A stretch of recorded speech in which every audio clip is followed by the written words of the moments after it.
Well, Bradford's hero in those past 2 rounds has been their number 14, Jordan Lilly. He and swimming instructor halfback Rowan Milnes will be looking to keep their cup bid and on course this afternoon. Watch out for Ethan Ryan out of backfield number 2. Yeah, mate, I've got the top. Well, Simon Griggs is switching to coaching duties these days for Halifax, so it's left to brother Scott to fly the family flag on the field. He and General Scott Morrell will be key to guiding them around the park. Steve Tyra makes his 200th appearance. Will Sharp his 100th. And we are off, and that was caught us a little bit off guard, didn't it? Brian Noble and Jonathan Davis are alongside me this afternoon. We were watching, Matt. It kicked off, and it's all on. This is a massive clash. Irrespective of both clubs are coming from the Championship, we're going to see some fantastic fare today. Yeah, it's old school local derby. You know, it's captured imagination, you know, of both towns.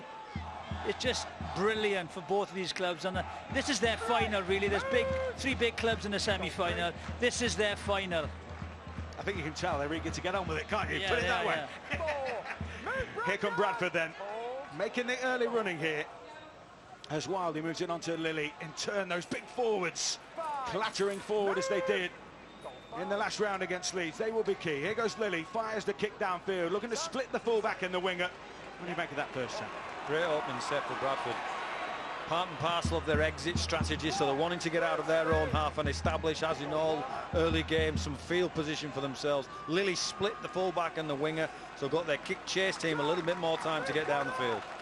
Yeah, it's interesting to listen to both coaches. It didn't give nothing away. It's going to be close. They know there's not much in between these two sides. It's all about execution and composure today. Two familiar faces taking each other on here. As Halifax look to work it downfield through the middle of the park. You can see where their threat is going to come from. Early doors, Tangata back at the club after a spell at Widnes full time. It all went a little sour for him there. This is the last then.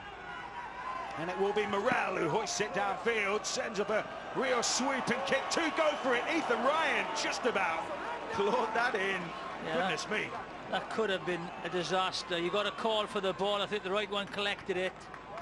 Well, it's the fullback's catch every day of the week. He needs to dominate Foggin Johnson there. So get out of my way, that's mine.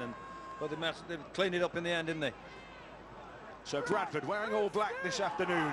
Halifax in their traditional blue and white. Wildy with a little scoot out of action half. Webster loves to crash onto that ball.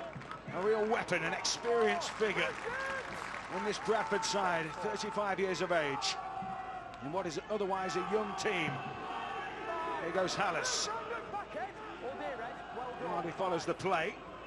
Here goes Lilly again, off the boot. Underneath it, Quentin Laulu Tonga guy, and he had loads of space to take that ball in. Yeah, both kicks, not great kicks to finish their sets. They've competed the sets, but the kicks were just a little bit too fast, so no pressure under the respective full-backs. So Fax making headway out to this left-hand side. No quarter asked or given so far. Even in these early stages, the typical cries of forward roared from the home support here, but the referee, Scott McAlaska, is having none of it. There's Morrell. Boots downfield, looking to put it over the head of Foggin Johnston, but it recovers and he too has plenty of space to run into. Yeah, he generally gets himself a penalty. He wriggles around and he's quick and puts a lot of pressure on the markers as he's doing here to play the ball. But Scott McAlaska saying just get up and play it, mate. I think the difference in the kicking there, Scott Morrell clearly looking for a 40-20. Jordan Lilly putting the ball up. I think he was more concerned at having I don't think they want to give a threat. This back three of Halifax is really quick, so they're more concerned about their kick chase line as much as competing for the kick. Wildy into a decent position. Here goes Lilly, back to that short side. Webster rumbling forward to within 30 here. This is the last tackle once again, as Lilly again sends up the kick. It's trying to give the chase some room to move, isn't it? But that was really nicely done from Laulu Tonga guy. Well, it's not a threat, it's not an attacking kick, it's a kick to get their kick chase team down there, and so that ensures that they have to make the tackle then, and I think we're going to have to get to a point where Lilly is a bit more threatening with his attacking kicks. I think the defences have been good so far. They haven't worked into a position to make, a great attacking threat from a kick. Obviously happy to take their time so far. Halifax come forward once again. This all championship battle. Plenty of spice about it. Tangata again heavily involved. There's Brandon Moore. Rips it away to the right of the ruck, and again it's an early kick in the set this time. Fucking Johnston with a bit of a bobble. Managed to claw it in. And again, it's a very, very good defensive set. You know, it doesn't really reach the halfway line, so you can't have a, you know, a dangerous kick from that position. The rain starting to tumble down here at Odsall.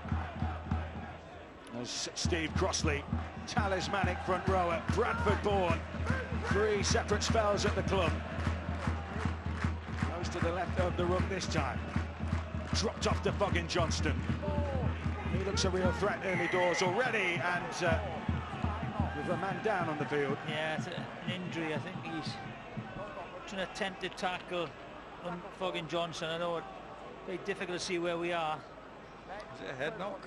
I'm not sure. I think it's Ed Barber, and he looks in a bit of a bad way, doesn't he? Yeah, I think again, let's have a look at his slow motion. He might have got his head in the wrong position. Just watch as he comes in.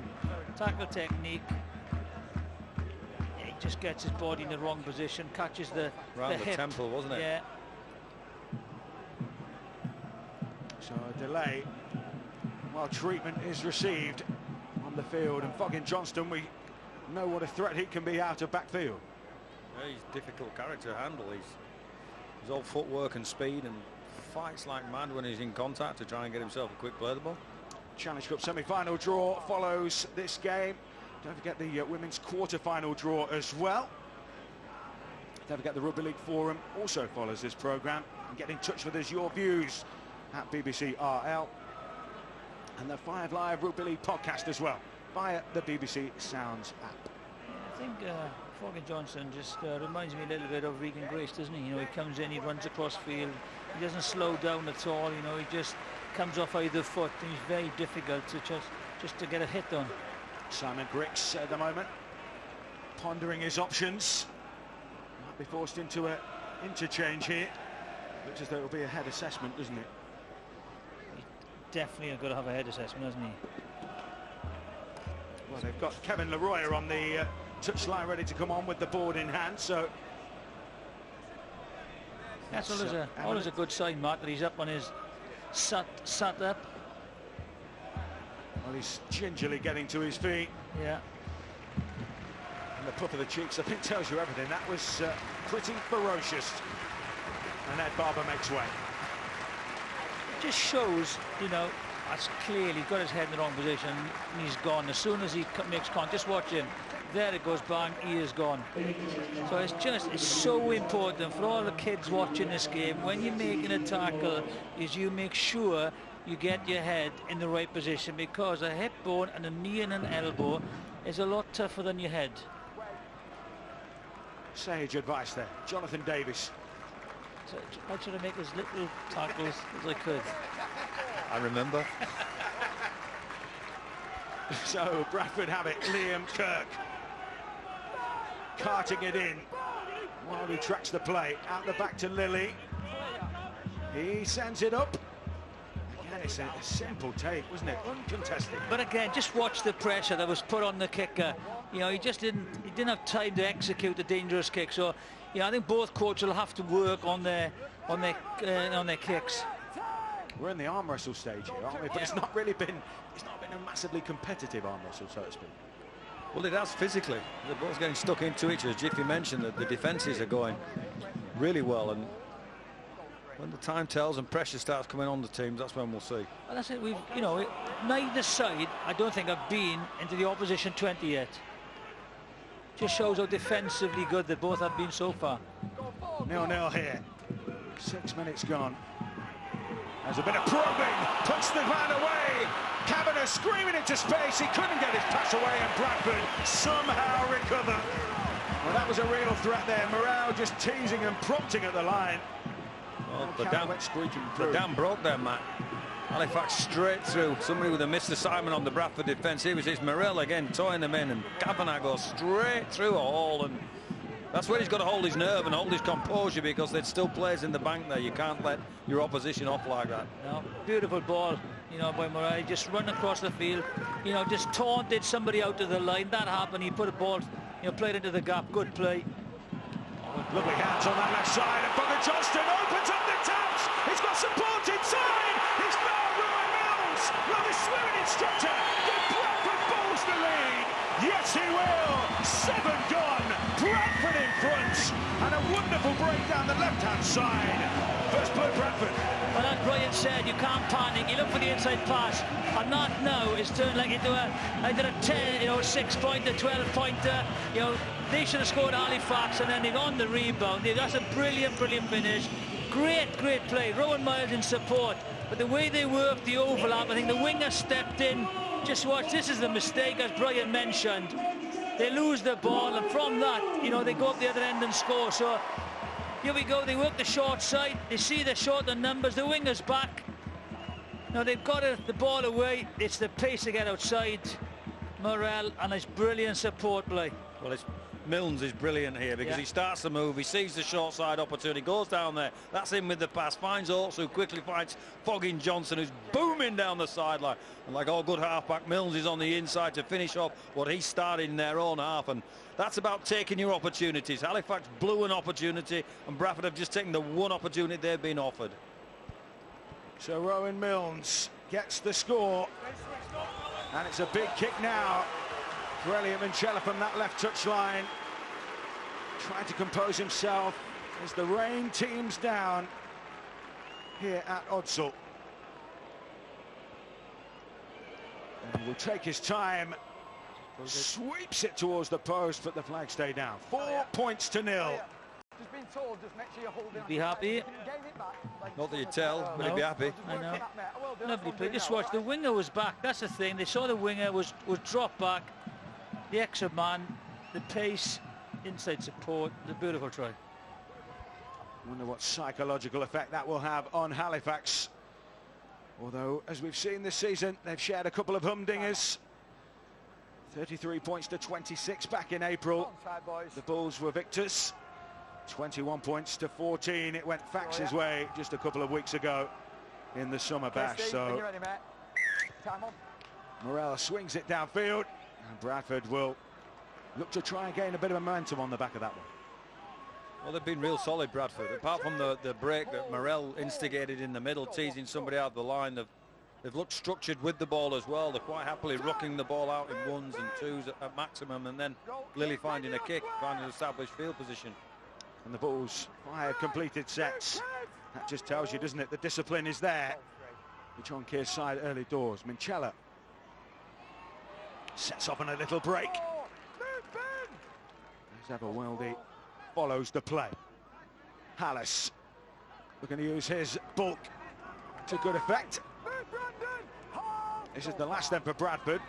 Another test of Jordan Lilly's right boot. Another test of that Halifax back three, and this time Will Sharp very composed as he took that ball in. Yeah, great set. Just have to score on a try. Look where they've just found themselves again. But a kick, as Brian I think rightly said, I'm not sure if they want to compete for it. Just leave them captured and have a great defensive line in front of them.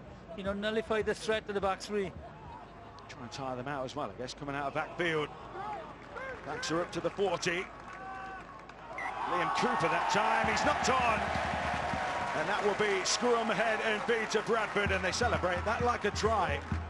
And they're on top at the moment, Bradford. Physically, they're working hard in the tackles, drops it cold, Liam Cooper, and gives Bradford field position. As Jonathan mentioned earlier, this is the first time either side, other than the breaks, have been in the opposition 30 and 40 metre area. So the Bulls have the position. Really muggy day as well. It's quite hot, but there's been rain, a bit of wind around. Surface will be slippery. Manchella again loses his footing, almost as if to exercise the point there. Now this turf will be getting slicker and slicker. Here comes Kirk.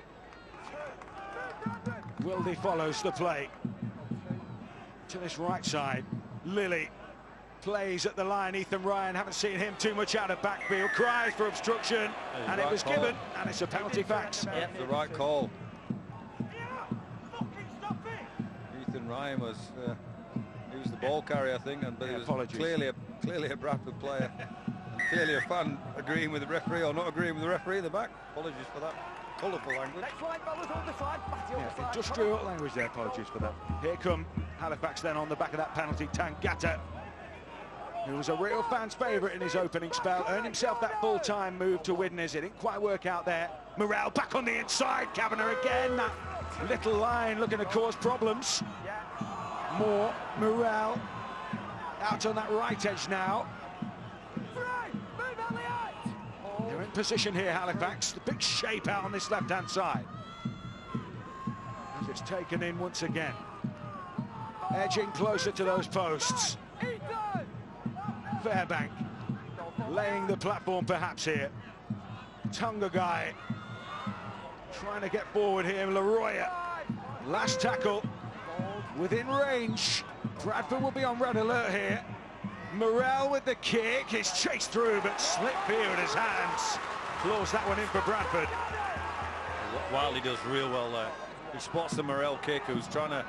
They've identified a couple of areas in and around the middle area of Halifax. They've made a couple of breaks down there, a couple of inside plays from Morel. Morel tempting people out of the line. I think they'll persevere with that. That gave them the field position.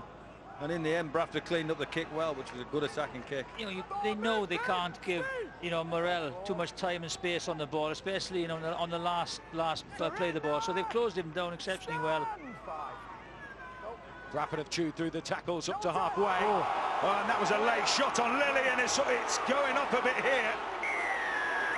So Jordan Lilly taken out after the ball had gone, and it sparked the inevitable. And it's all kicking off here, you might say. There's a hug-a-thon. I don't think there was much in that. You know, I think it was late. And I think he got in to, you know, they got in to make sure the referee saw it, and now it will be a penalty. Back to Jordan Lee, he had a smile on his face. I think he enjoys a bit of the rough stuff every now and then. Oh, here we go. Against the Halifax player. Nothing wrong with the actual tackle in relation. Just his taxi was a bit late getting there. And he went with his shoulder as well, which might land him a little bit. His arms around, he's allowed to do that. I think, was it? Yeah, to be fair, he's caught him with the I think JJ Bean, as Judy said, about his stature being short and stout. So you start to, when you're 6'2" as Tangata is, you've got to get down there somehow. No problem. With pressure on the halfback. That is a late tackle. It's a penalty. Nothing more for me. Right. Okay, I've got it. Thank you. Michael asked us to sort it out. Boom, I'm not happy. So Tangata to get a talking to, at least. You're off your feet, the ball's gone, you're going in the sim now. And it's 10 minutes for Adam Tangata. That is, I don't think that's a yellow card again, but that's my own call. But what's turned that into a yellow card is the melee afterwards, where Bradford have grabbed him and shook him, and that he's emphasised the incident, and that's why he's in the bin. So in a way, it's clever play by Bradford. They're a player, they're a player short now, Halifax. Yeah, me too, Matt. I'm not sure it's a penalty. It's late. Sorry, I'm sure it's a penalty. Is it a sin binning? Well, the rules actually at the moment probably say that it is attacking a kicker with being a little bit late. And I think the melee afterwards is absolutely right. And that result, sorry, is that Bradford are going to go for the 2 from the tee and just make it a converted score lead. Yeah, I'm not sure if, you know, they've got an extra man here. I know 2 points is, you know, take your 2 points usually, but when you're a man short, first time they've been in an attacking zone, I would have gone for the try. Well, it's a consideration you'd have to make. It also takes a minute off the clock in relation to the 10 minutes in the sin bin, So they've gone for the points rather than applying the pressure. So Elliot Minchella to make it a 6-point ball game, and he's missed it again, and that looked a pretty simple effort. He didn't start too well against Leeds, did he? And they took the kicking off him, so another look at that melee, and a little bit more language that's been heard. Let's go down to the sideline with John Wilkin. Yeah, I think interestingly for Halifax, they've really struggled to control the ruck speed. They need to commit more numbers to tackles. It's something that Bradford have done exceptionally well in the opening exchanges. John Kay put the war cry out to his big men, and they've really committed numbers to tackles and slowed that ruck down. Big challenge for Halifax to do the same with 12 on the field now. So Bradford get the ball back off the 20 dropout. Crossley again, putting himself about here for the Bulls. Kirk, his front row partner, rattles in to the contact area. Wildy poised. Lilly, will he take it to the line? Instead he dumps it up, and here come the Bulls again, looking threatening. Tackles left in the bank. Lilly drops it off to Hallis. Decent carry from him. In range, final tackle of the set. Lilly this time will play at pace, and he lost his footing. I think he lost his footing there. He created the numbers, did young Lilly. He created 4 on, maybe 5 on 3 there, and with every opportunity they fell over. I think he overstride a little bit, lost his balance, down he went. Maybe the turf starting to have an effect on the traction here, but here come Halifax. Down to 12, of course, with Adam Tangata in the sin bin. Chester Butler plays the ball. Will Sharp will look to get them on the front foot. Some outside back carries. Into the centre of the field they go with Quentin Laulu Tonga guy. He's got a step, he's got some pace, but Bradford swamp him. And now it's down to Morel, dropped off Leroya. They will finish their set on halfway here. Will Halifax. It's all about the kick from Morel. He rolls that one into the backfield, and Ethan Ryan happy to just watch it out for a scrum. Yeah, it's a good set, but Bradford will be very happy that, you know, they're not getting any change from the Bradford midfield, so, you know, there's no real attacking platform. They're not hitting the ball at pace out wide, so they're very comfortable, Bradford, at the moment. And, you know, if Morel's going to do that, they'll be happy all afternoon. I think there's a bit of method in Morel's madness there.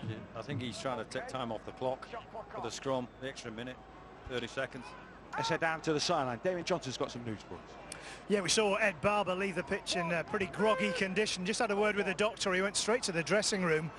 Said he was out cold with a concussion injury, and his game is over. His afternoon is finished. So no Ed Barber. That's one interchange down for Halifax, and the energy battle they seem to be losing at the moment. That could prove costly. Well, Bradford are winning the ruck. I pick up on what John Wilkins says on the sideline. Both offensive. Oh, that's a tough ball. So a forward pass brings it to a shuddering halt, doesn't it? Sorry. No, absolutely. Bang on, Matt. I was just trying to say, I think Bradford physically in the middle, other than a few misassignments on their defensive line. There's Duke. That was a forward pass for Kirk. Yeah, it's been a great atmosphere so far. A lot of Halifax fans, you know, I haven't seen as many cars in also for a long time, and just met the Greetland all-rounders under 12 from Halifax. We're good luck in their semi-final next week, so they're up here supporting Halifax. Yeah, with decent travelling support for this West Yorkshire derby, which Bradford at the moment hold the advantage. First quarter of the game, and a penalty goes Fax's way. Play the rock. Hold him down, says Scott Michalauskas. Morel wastes no time in booming it to touch. Well, let's have a look. QLT, the adjudicator found his front and find a win, and I think it was Hallis underneath trying to drag him back. So Bradford on the back foot here. There's more place to Morel, but at the back it goes to Tonga, Laulu Tonga guy. Inside the 10. Will Sharp. Infield it goes to Morel again, prompting and probing. Offers up to Kavanagh. This is better from Fax. This is the best they've seen. Morel sets off on a gallivant himself. Laulu Tonga guy came back against the grain. More hovers. Halifax desperate for some points here. Playing at the line. Scott Morel once again hold out just short. Fax. Chester Butler that time. Sharp back to the 10. Morel with another reverse kick. Is it grabbed up there by Fairbank? They're going to take them out behind the posts. I think they've got to the point of attack now. Everything is going, you know, through Morel. Everything, you know, he's everything's coming off him, his kicking game, and they're just closing the space around him, you know, behind the defensive line. So, you know, they've got to go a little bit wider, and the second man take more attacking opportunities. I think that's where, you know, if there's more experience and a maybe higher quality of player from, you know, the Super League here in the Halifax side, they've got to spread the ball a little bit. 2 penalties a piece so far. Back still have a man in the sin bin in the shape of Adam Tangata. So Bradford almost up to halfway here. Jake Webster coming in field, looking for work, looking to get the ball some front foot momentum here.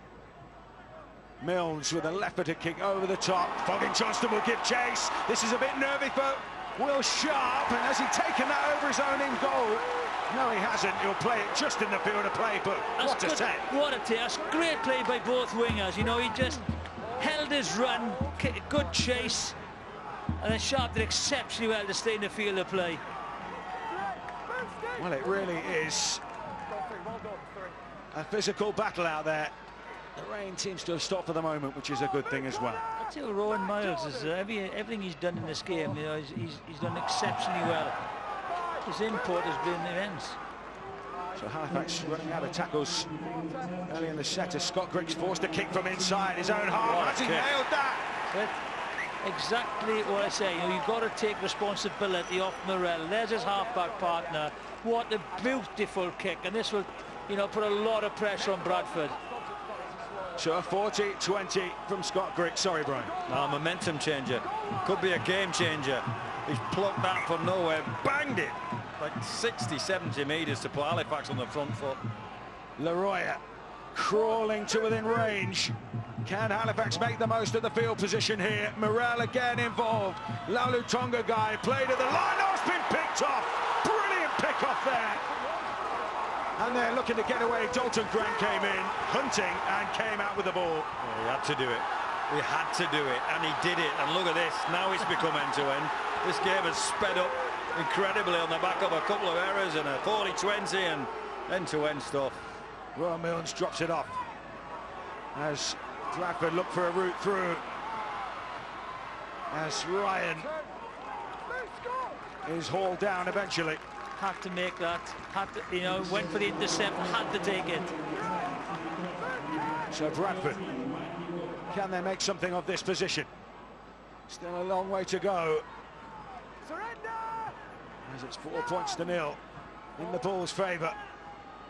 Wilde looking to put somebody away here, maybe rolls the kick. That's a lot on it, and it's gone out of touch. It'll be a turnover ball. Yeah, on a greasy surface, that was never holding up for the winger. Yeah, all up, shot block on. Score Halifax. A little bit too much on that in the end. But again, it's the energy that Bradford are bringing to it, and John Keir will be a happy man so far. He will, but Halifax have lacked a little bit of composure, would say the word, at the attacking end of the field. They've had to be really manful this 10 minutes. Remember, they're a man down, and that's working out for the moment with a few scrums. And one, move, Mate! So Will Sharp it is, and they held in there too long, and it goes Halifax's way with the penalty. Thank you, too slow. No need for that. Adam, discipline. I'm sure you're on, Matt. I think he might tap this. That's an absolute beast of a kick, and it does find touch. I do wonder whether Foggin Johnston might have tried to keep that in play, but it did sail out, and they will start just short of halfway, and it's Will Sharp who tucks it under his wing. Move, Leon! Tangata's back on with a new shirt, no number. I think it got a little bit torn apart in the melee. He's the big one in the middle, Matt, if you get confused. Yeah, he's not hard to spot, is he? Yeah, playing lovely football here. Halifax, Connor Farrell involved in trying to smuggle him to the floor. So Moore infield to Morel, dropped off to Tangata, who's quick to get himself back into the work rate. Brandon Moore away to the right of the ruck, and then a kick over the top, and the chase in behind is key, but that's mopped up beautifully by Jordan Lilly, but still going here, eventually brought down, and Bradford defend well and then get a penalty. I'll tell you something, Bradford had I've done their homework in relation to Morel and his kits, because Wildy, the hooker, he's snooping around the back of the line when it goes to the boot. Here we see a cross kick, and Jordan Lilly comes in from the other side. Milne will be doing the thing on that side, so that they're acutely aware of what Morel can create with the boot and what he can't create. Jake Webster for Bradford. Up to the 40-metre line. Bradford still have that narrow advantage, and a knock on. Well, that is a coach killer. Yep, Steve Tyrer had a go at him on Webster. I think he had a second attempt at him. Lost the ball, just watch. Just pushed him. Clear knock on. So, just feel with the ball that they've had now lately, you know, where they've been. They've got to try and get away with something, Halifax. You know, they put the pressure on last few sets. So more onto Morel. Leroy, who's proved a useful introduction, albeit enforced after Ed Barber went off after that head knock in the tackle. As Fact makes some ground here. Brandon Moore picks from acting half, takes on the line. Kavanagh with the flat pass. Did well to claw that one in. Backing in, dragging out the meters here. Facts into position, Moore. Up to Morel, plays at the line. Nice hands, good read there from Minchala, but Laulu Tonga got away. Inside the 10. Did enough, Minchala, didn't he? Ricocheted him back. Did indeed, he stopped his flow. Morel has his flow stopped too. Moore, they're looking for a switch. Here goes Scott Griggs. So much experience as he takes Halifax within 5 metres here. Last tackle, they'll come to the short side. Morel with the kick, brilliant hands once again. Jordan Lilly coming up trumps defensively. Well, Tonga guy looks the dangerous one. If they can isolate Tonga guy, a one-on-one on someone, that's what they've got to try and do. But once again, they really cleaned that kick through by Morel.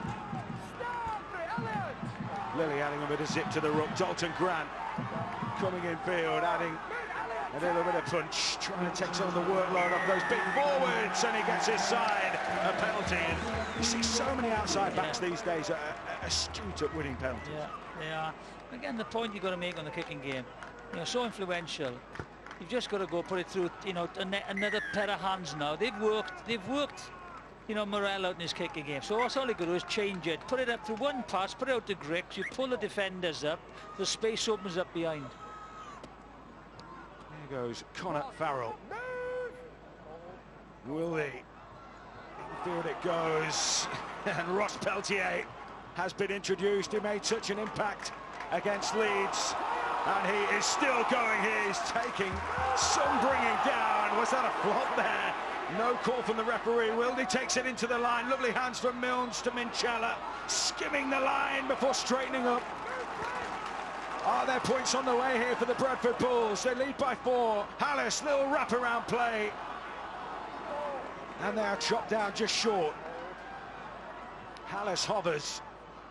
He's got Kirk waking a run out inside. He'll go outside instead, and a forward pass again. And sometimes it's just been the execution, hasn't it? On both sides. That's the first opportunity. Bradford actually created the numbers there. They had a 4-on-3, and Widge from the dummy half should have nailed them, but he threw out the second pass was forward from Jordan Lilly. The first pass was a beautiful pass. You know, it was quick, out of acting half-back. You just got to hold your run a little bit. You know, give yourself a little bit of depth and a little bit of time to the passing. You know, isn't of the highest quality. You can readjust a little bit. Well, the rain has stopped. It is muggy day. Do you think that's affecting affairs so far? I don't think so. I thought, you know, it's very similar to the day that the Leeds came here, you know, and Bradford changed their game plan that day. They went from being expansive. When the rain came, they went tight and down the middle and a good kicking game. And it's very, very similar. These two sides know each other so well. As you said, it's going to be an arm wrestle, and you know, you just got to wait and wait and wait and be patient and execute it when your opportunity comes. More onto Tangata. Backing in. You can see the big boppers. Peltier and Tangata went together there. Morel back on the inside, looking to work the angles here. That's a decent carry. As Fax take themselves almost to the 20 and inside, back on the inside again. Laulu Tongagai, hot stepping here, taking it forward for Halifax. Within sight of the line once again. Moore, can they make the last tackle pay this time? And the ball bounces loose. Well, they'll have another set, knock on.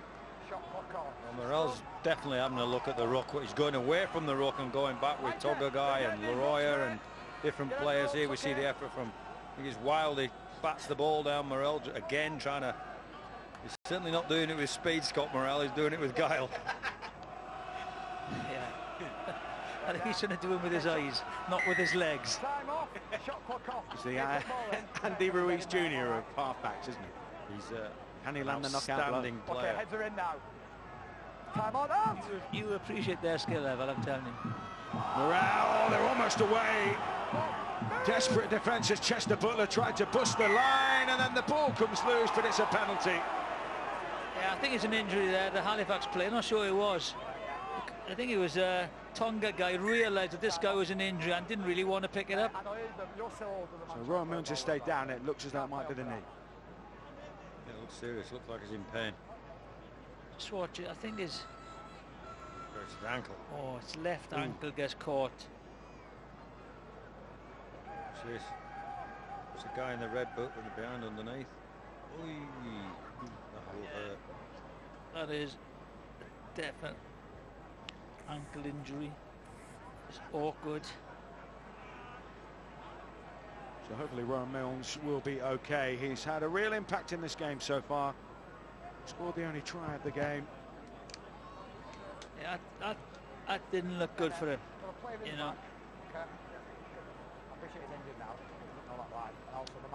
Here's the try, short side, realises the winger is back. By the time he comes up, the opportunities created, lovely in support play. It's a simple finish, but well worked try. I think this is serious for young Milnes.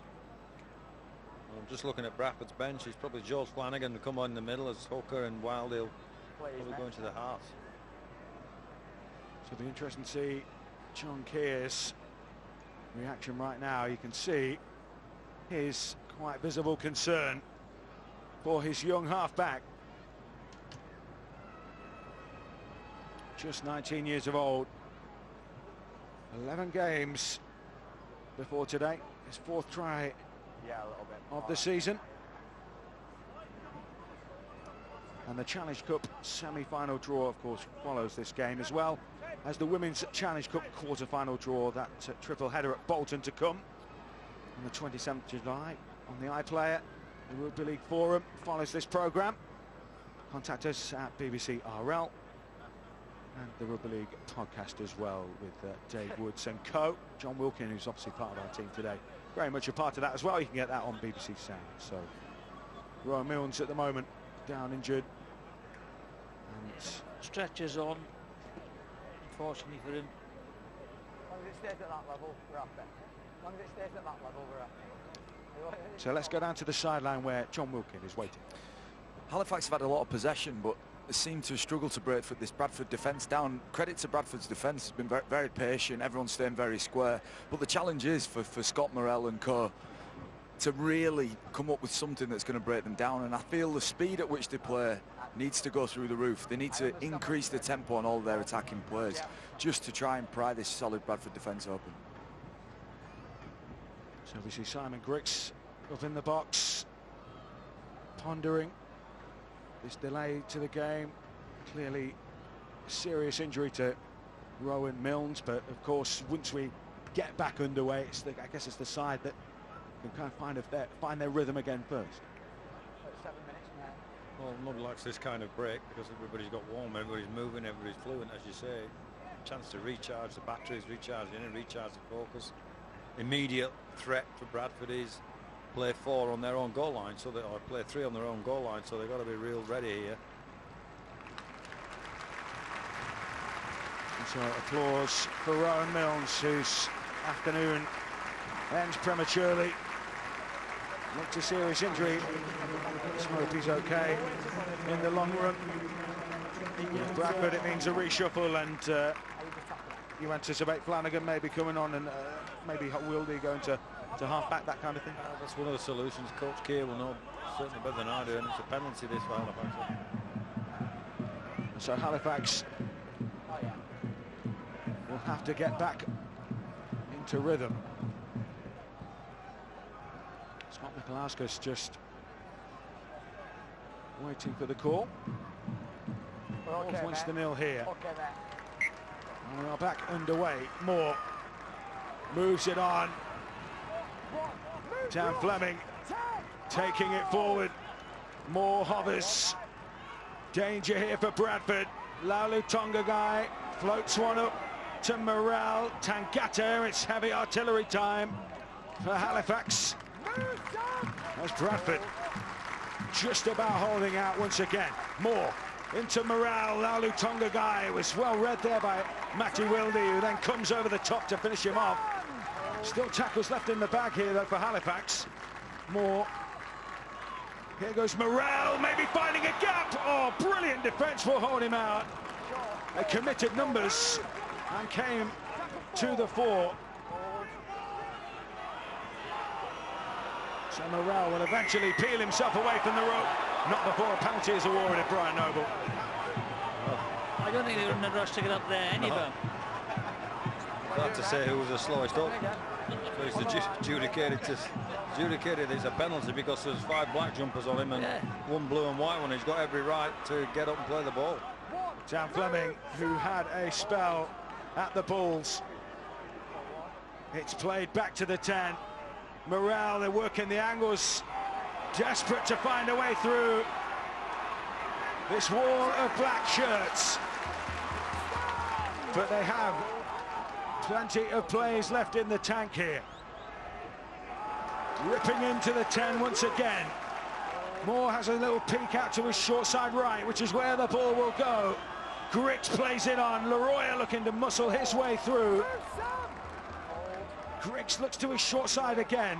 Goes back there. Chester Butler tries to burrow. He too is kept out by this wall of Bradford defenders. Will Sharp keeping it alive. Morale with the kick off the side of the boot. The climb is good there from Tyra. Can he find the offload away? He's chucked it and will come back.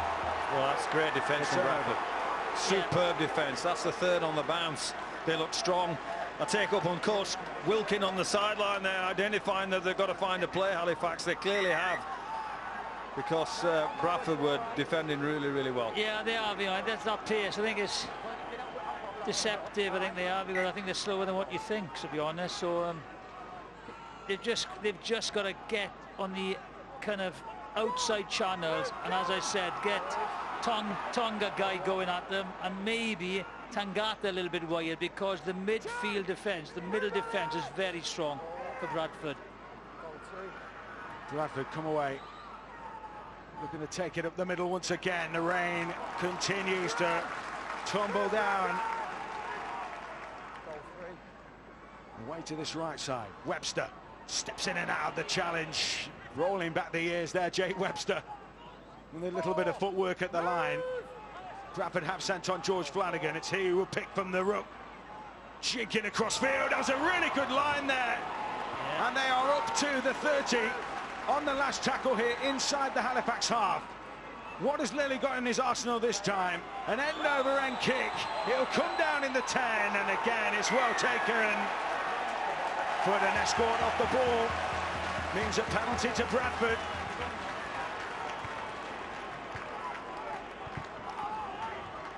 What will they do this time? Will they take the 2?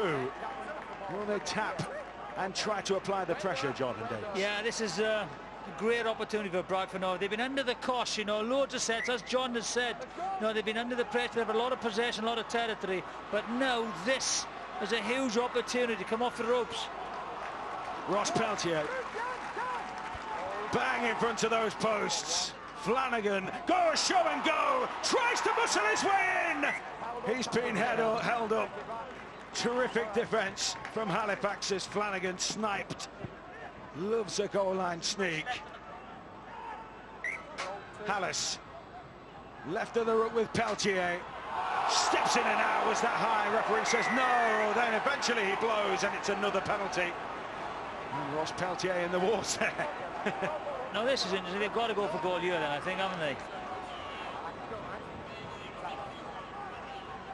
Looking at the clock, we're not a million miles away from the hooter, are we? And that will be a converted score lead.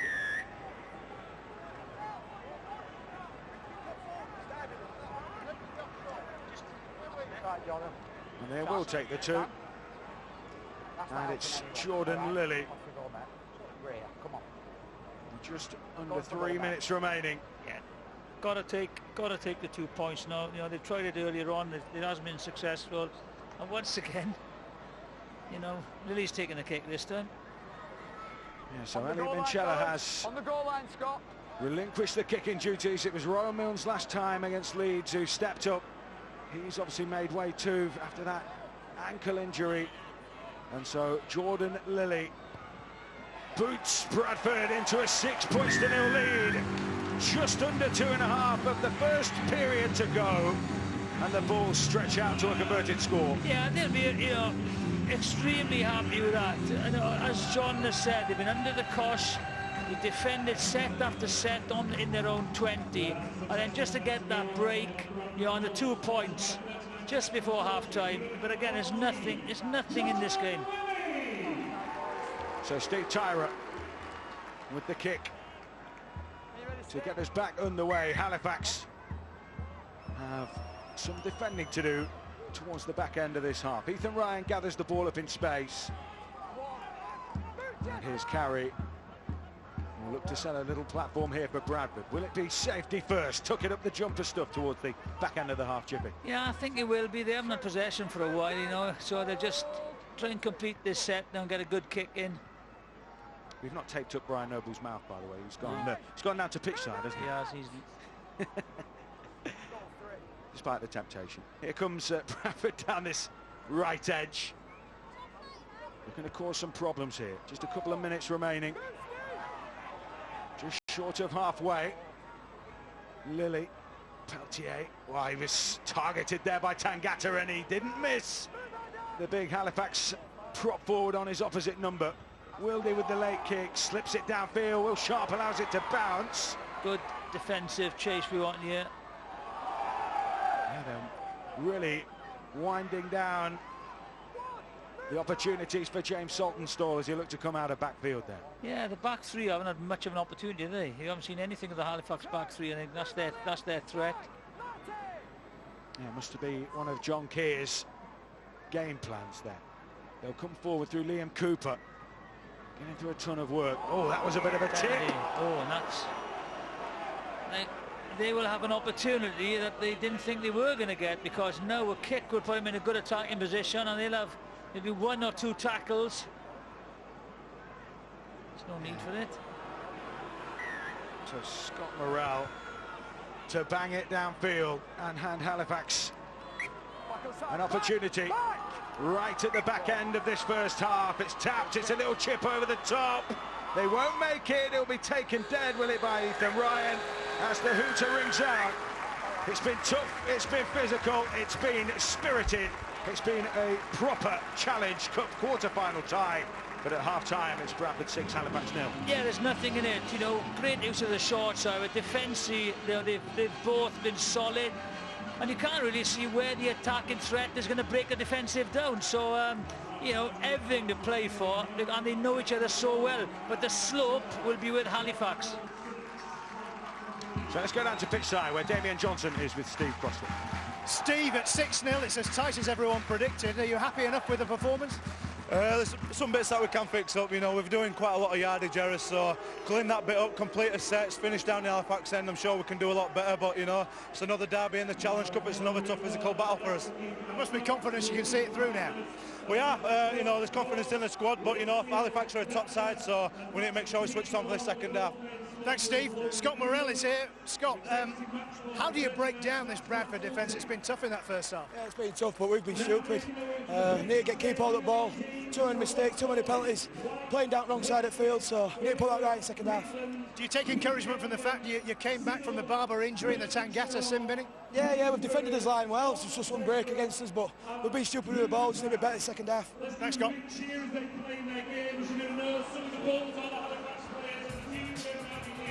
Let's show you some of the match stats then. Bradford leading by 6 points still. They've gained more metres, Bradford, but they've had to put in more tackles as well. And if you actually look at the play the ball in the opposition 20, Halifax have done that 72 times, 20 more than Bradford have there. The average metres gained is one you want to highlight, Jamie, because you think actually it shows how tough and hard Bradford are running compared to Halifax. Couple of metres on average difference each game. Yeah, and I think that's probably some of the problems Scott's alluding to when he's talking about. I don't feel Halifax are creating enough momentum, enough quick play the ball through, how hard their forwards are running. And Bradford have been great defending their try line, absolutely superb. And when they've come out of there, they've been running hard, they've been making themselves difficult to tackle, and they've got down the other end of the field quite easily. Matt ended that first half saying tough, physical, spirited. That's a good way to describe that 40. There were some nerves around as well early on, weren't there? Yeah, I think they've been outstanding, Bradford, from a defender and marker as well. And I'll flip down what JP's saying there. They're running hard with the ball in hand, but the way that they're working from marker and getting some line speed in the defence is the reason why Halifax haven't got as many metres and certainly not in contact as well. I think they're putting Scott Morell under a lot of pressure. He's having to play a lot earlier than he'd like to, which is why he's turning back inside, because the payoff, the gamble is that when you get big line speed, it's your inside that's a bit weak, but Bradford have been great across the board. Yeah, and we'll look at Morell very, very shortly. Go on, Robbie. We'll just pick up on what John Wilkins was saying also. Halifax are committed to a two-man tackle defence, and probably what they need to do is commit a third man. Bradford Bulls are just rolling them up the field, 50 to 60 metres each set, and it's keeping them under pressure. Just the one try. Let's take a look at it from Ryan Milnes. Yeah, I think this is a 12-point turnaround, but what we look at in rugby league is creating mismatches. You can do that through size, and you can do that through numbers. Look, we've got a 4-on-2 because the winger's out of position. It should be 4-on-3. You normally handle that, and it's great recognition by the young halfback. Another great pass, and it's an outstanding try, this. It's one that Bradford deserved, and it's a well-worked one, recognised by the halfback down the short side. Fantastic stuff. And the big thing, as Jonathan pointed out in commentary, Milnes starts that and is there to finish it. You know, this is a play that Bradford work on quite a lot. They have a look down their short side, especially down the left-hand side. Coates in the centre there has got a great catch and release. You know, a no-look pass where you can just receive the ball and release it all in one movement.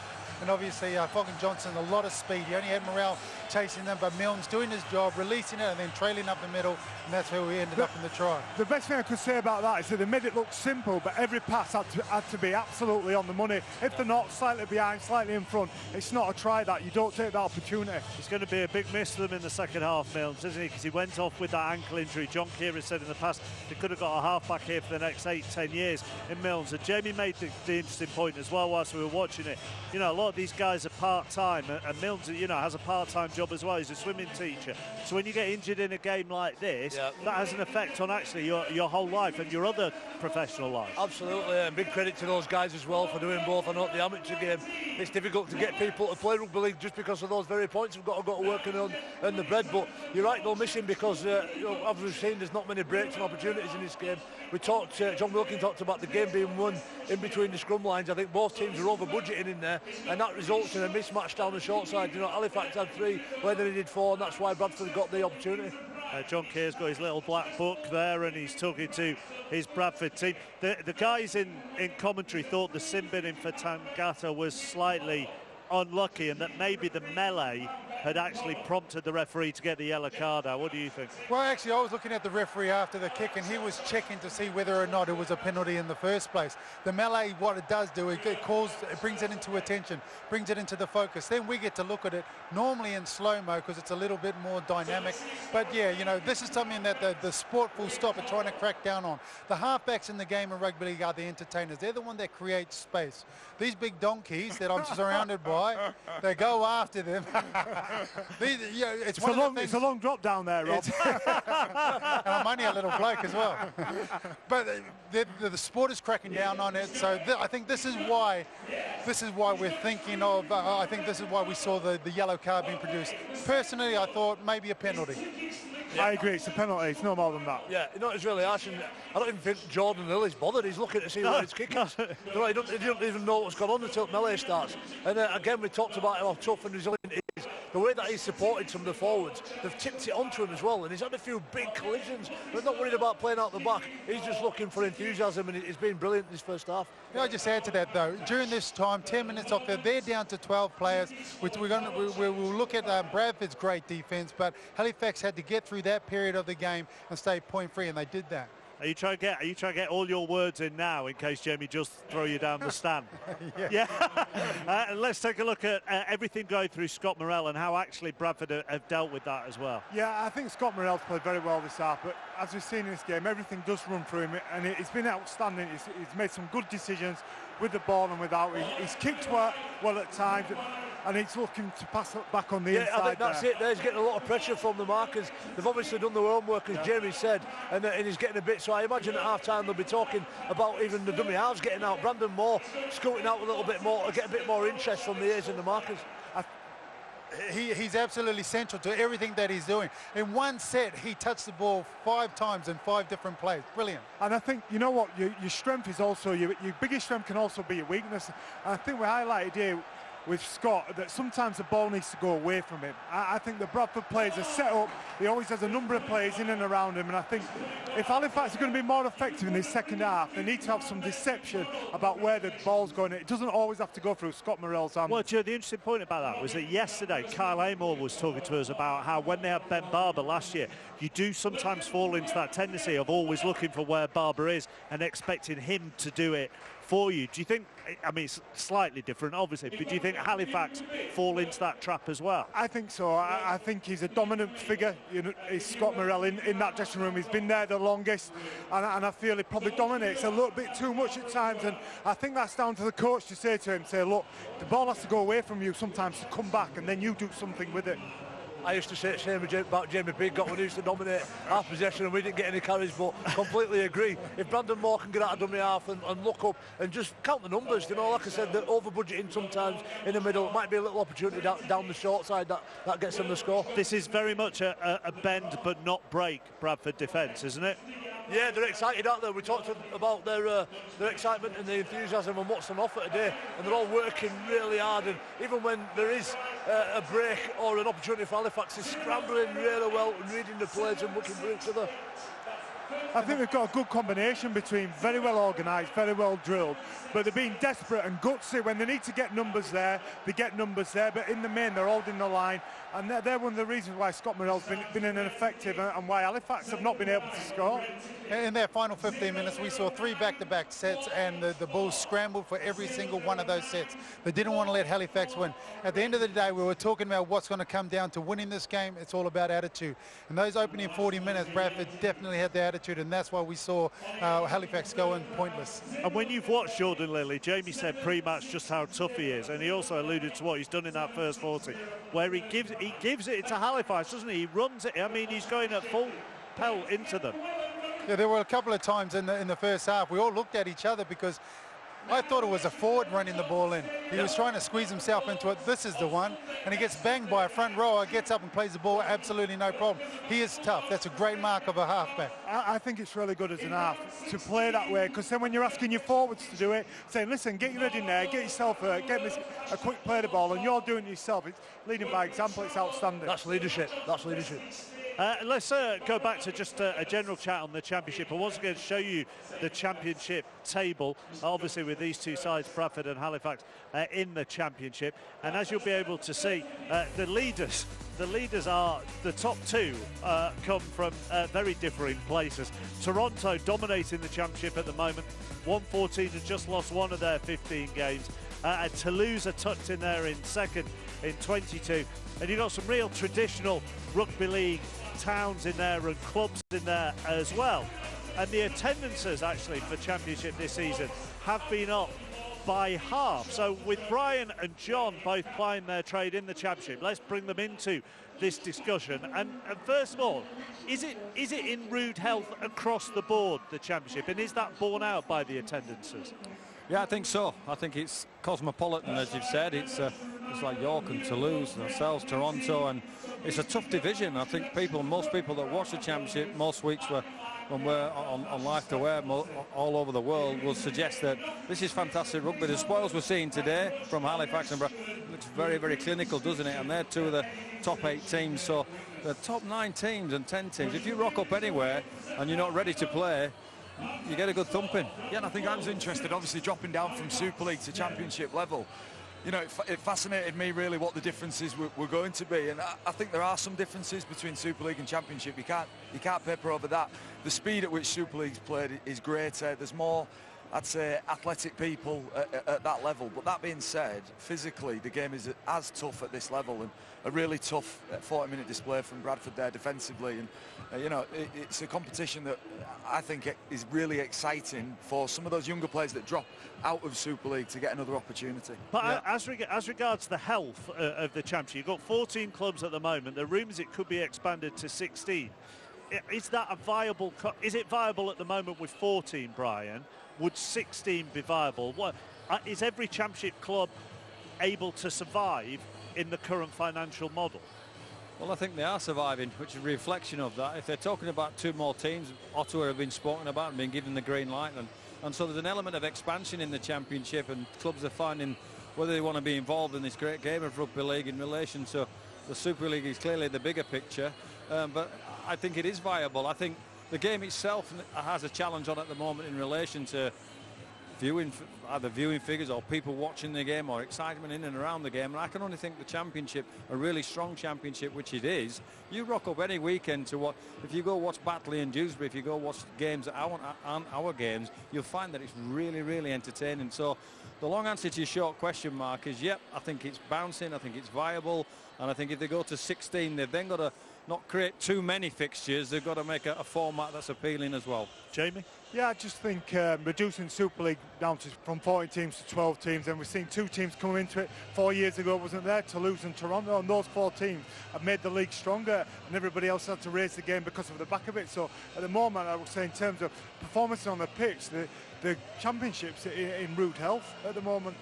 Did it need the clubs from big overseas cities to give it a bit of a boost? I mean, there'll be other clubs. There will be a Batley or a Halifax who might go, fans of those clubs go, no, we were doing all right, thank you very much. It's been absolutely massive. I tell you what, when the new system came along, when it went to Super 8 and the further cash injection came back down into the Championship, that's when the shape of the game changed. Obviously, there was the introduction of Toulouse and Toronto into the game at that point in time, which gave it a completely different scope as well. There's a lot of interest in there, and it's not only that, it's also now the Super League players as a playing force are now considering that as a new playing market to play in and ply their trade as well if the opportunities don't come in the Super League.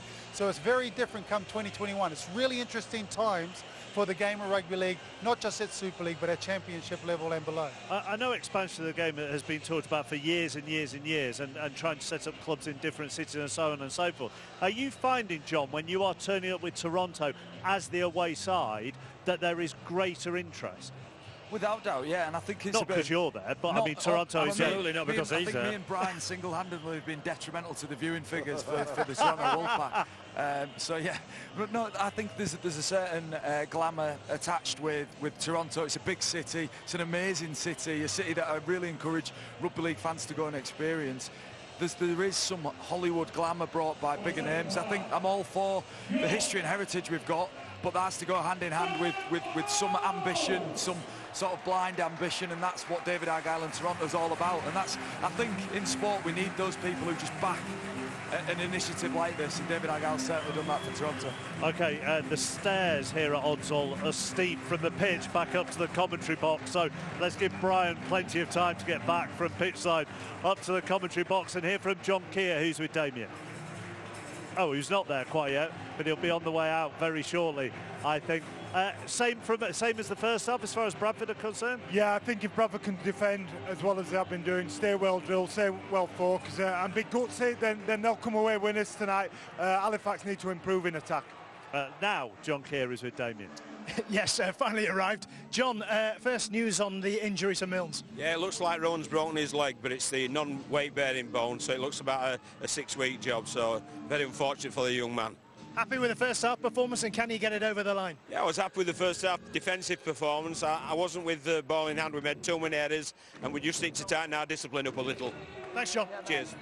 All to play for then in the second half. Brian will be back shortly, so let's rejoin Jonathan and Matt. Plenty of perspiration in that first half. Not an awful lot of inspiration at times. It was dogged. It was physical.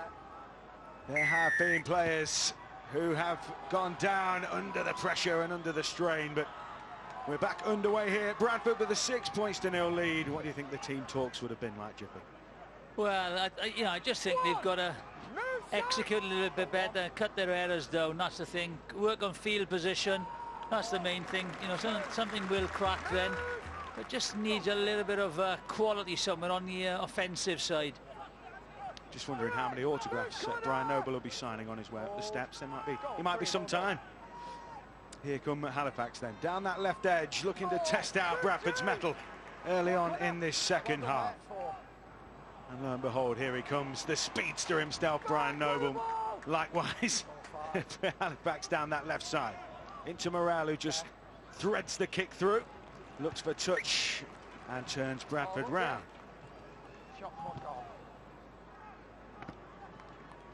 Definitely, you know, trying to use the slope, Halifax in the second half. At the moment, the sun is out and it's not raining, but how long that will last, we have no idea. Let's head down to pitch side with Damien. Yeah, just had a quick word with Simon Grix, the Halifax coach. He says a crucial 40 minutes ahead for his side. The sin binning was harsh and it hurt us, he said. We've got to keep our discipline and take our chances. So Brian Noble's back with us. Nice work. Can't speak yet. Absolute pace. I know, it's grueling, isn't it, that? I'll give you a minute. Here come Bradford. Flanagan to Peltier. Up over the 40. Lift of the leg is taking some time to bring him down. There's Flanagan. Infield to Hallis. Lilly got the ball away, smuggled it. Webster. Oh, that's a beautiful pass. Dalton Grant with a bit of space to work in now. Bradford playing, looking for that big shift, and it almost paid off. Yeah, the two evenly matched teams these are. Small margins at half-time. Both coaches will have a huge influence as to what they need to rectify and what they need to do to get on top of their opposition. Last tackle play then, 40 out. Lilly's boot will be key. Again, he just looks for the backfield, the touch. And again, turning Halifax round. It's going to be a bit of a chess game, you feel, in these early stages. Yeah, well, you just, you know, seen both sets. You know, they've done exactly the same.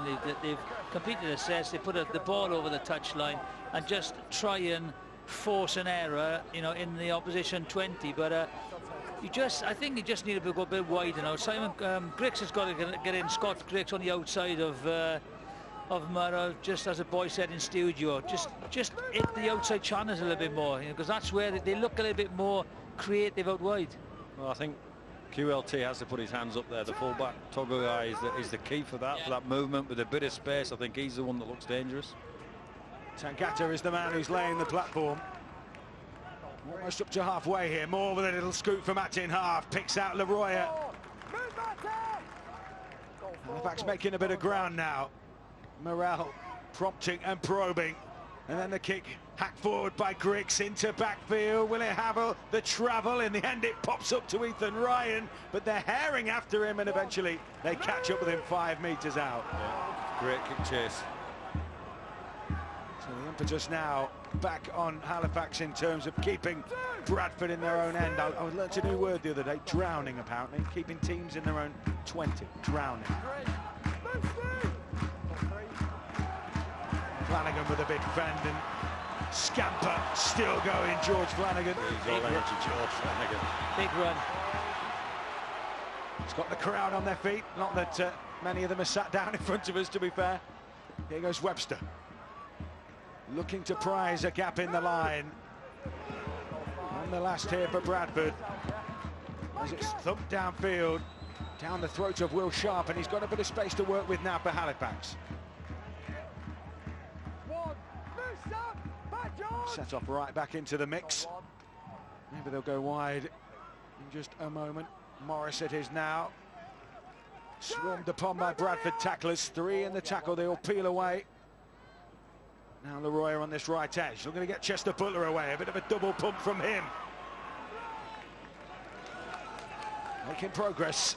Will Sharp just needed to, hug the touchline there. They created the extra man. Tangata with a hop, skip and a jump.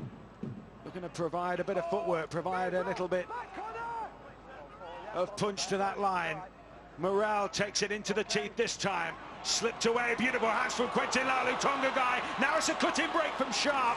Back in field, but he was hauled down. Come away to that left side now. Morel will hang that kick up into the in goal. Great leap! What a try! If he's got that down! Oh! I think this could be a penalty try.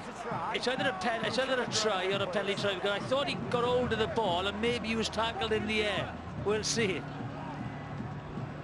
Let's go to the video referee, Chris Kendall.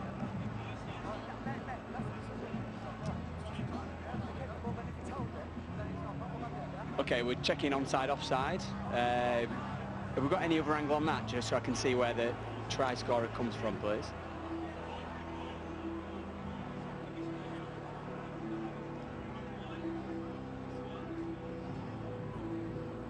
Have we got any other angle on onside, offside, please? If that's all we've got, then I'm assuming he's onside. Yeah.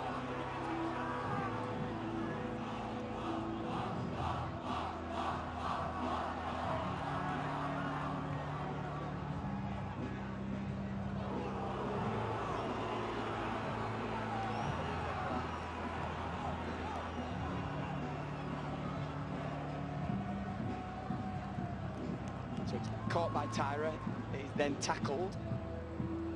Okay, it is a foul in the act of scoring, so it's going to be a penalty try. It's going to be, sorry, an 8-point try. 8-point try. Okay, Rich, you got that. So, Steve Tyra has an 8-point try, so it's been given as a penalty try.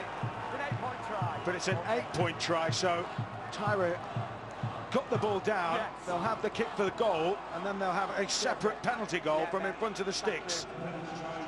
So Halifax now leading.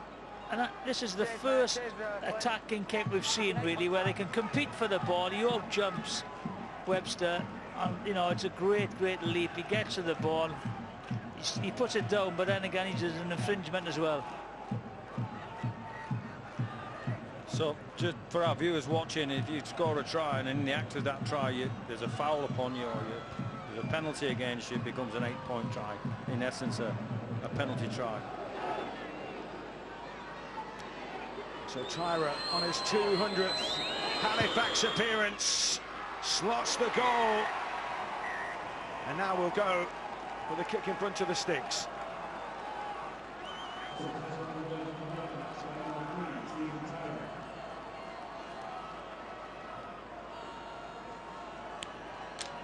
Well, there's a turnaround. Going to be flat in Odsell now.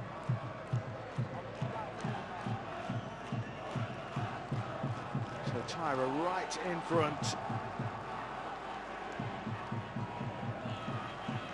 to add to the tally for Halifax.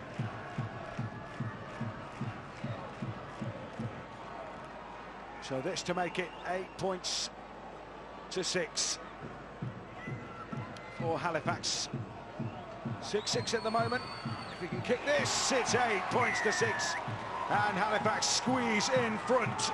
Steve Tyra, a landmark afternoon, has a landmark finish, and this game is blasted wide open. Halifax in front. Bradford have now to chase the game again. It's so difficult, when you're running onto the kick and it's hanging up there, and if you're just, you're not from a standing start, it's very difficult to jump the guy that's got the run up.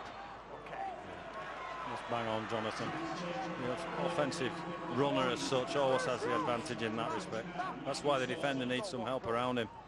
I suppose Jake Webster will debate the fact, well, where was the infringement? I'm trying to stop him putting the ball down over the line. Exactly, but if the kick is precise, it's very difficult to get, the blockers in place. Morris it is for Halifax on the back of that score, leading by 2 points. It's an 8-6 ball game as the sun breaks out here around Odsal. Morrell moves it on quickly. Morris again, lifted in the tackle. Last tackle of the set here for Fax. They'll come down the short side, and I think it'll be repeat prescription, just drilled into touch on this near side. Scott Morrell's game head is well and truly on now. Well, they've picked the tempo up, haven't they? The forwards are making yards, quick play the ball, and they're on the front foot. So scrum head and feed to Bradford, but they've turned them round, and it's just that energy battle, isn't it?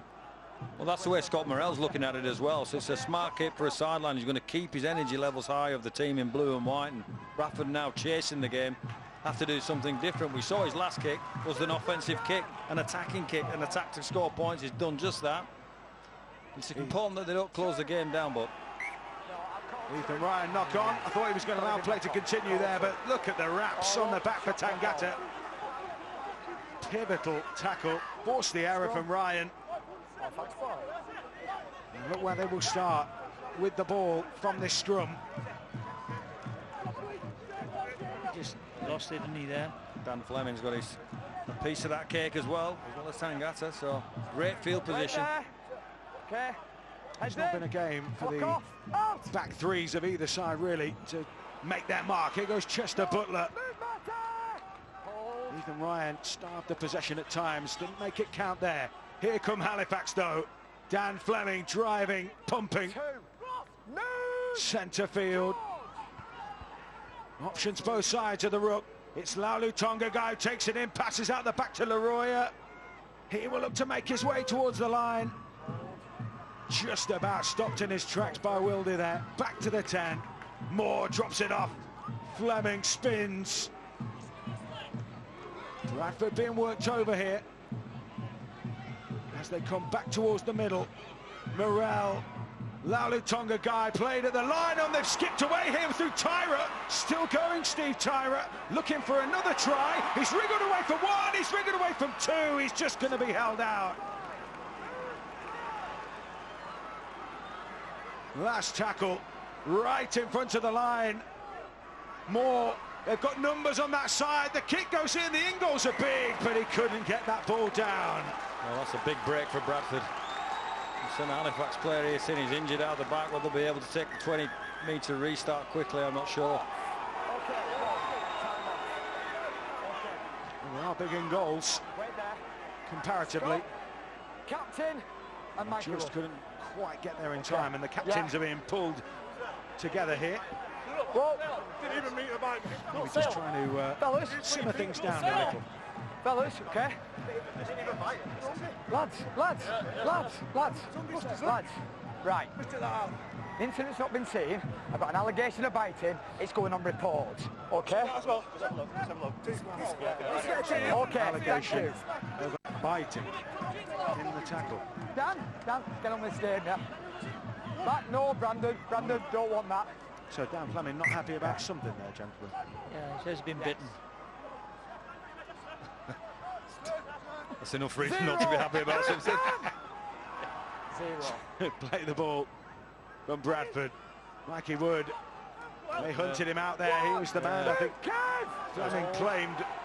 Just about to say, Matt, they've got the bit between the teeth here, literally, of Halifax. They're looking energised and enthusiastic, and Bradford need to hold their nerve this next 5 minutes, get themselves the right part of the field. Yeah, still a good half an hour to go. Yeah, plenty of tackles left as well. Here goes Flanagan. Loves a scamper. Offloads nicely. Wildy. Bradford have got depth and shape on that right side, but they'll come back towards the middle. Flanagan has a little sneaky peek. Back out to that right-hand side they go through. Minchella. Decent carry. Last tackle for Bradford. What will Lily give here? He'll clip it to the corner. Taken in the end, in space by Laulu Tonga and he'll open up the taps here, but he can't quite get away. And again, the kick, not enough hand time on it for players to get underneath. Some numbers on the right here as well, man. Yeah, they have, haven't they? They're about to make a change as Fairbank comes back on. But they have numbers, but that play is maybe been shut down just by the break in play that time. Morris leads them forward, up over halfway. Halifax have it still. Fairbank just come on, rumbles into contact. That was a decent carry. 30 metres out, last tackle. And it'll be Morrell again. This time goes the aerial route. This time Ethan Ryan underneath it. And he will look to come out of backfield, but again, the suffocating defence from Halifax. Yeah, they've got them in a bit of a stranglehold here. They can't seem to get out of their own half. And they're making a lot easier yardage than the Bradford players at the moment. So it's carried forward by Staunton. Another young product of this Bradford club. They'll look to play it. Way to that right edge they go. Connor Farrell tackled. So they're about to make another interchange here. Ben Kavanagh about to come on for Halifax. Lovely offload. They're playing down this short side. And they've got fucking Johnston away. Skittering back in field. Eventually dragged down. Last tackle for Bradford. 25 away.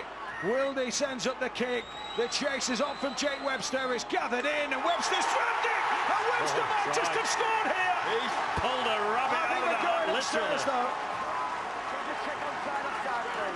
Are we going to the video referee, Chris Kendall? Yes, we are. Onside, offside, please. If we go to the kicker and pause it on the foot.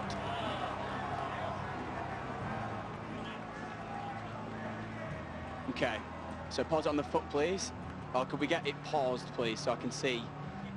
Webster looked okay, but I just wanted to check where number 14 was. I probably need that wide angle, please. Pause it on the foot. Lilly will be the man that I'm looking for to see if he's onside, offside. Yeah, this is the one. If we pause it on the foot, please. Pause there. A little bit further, I think.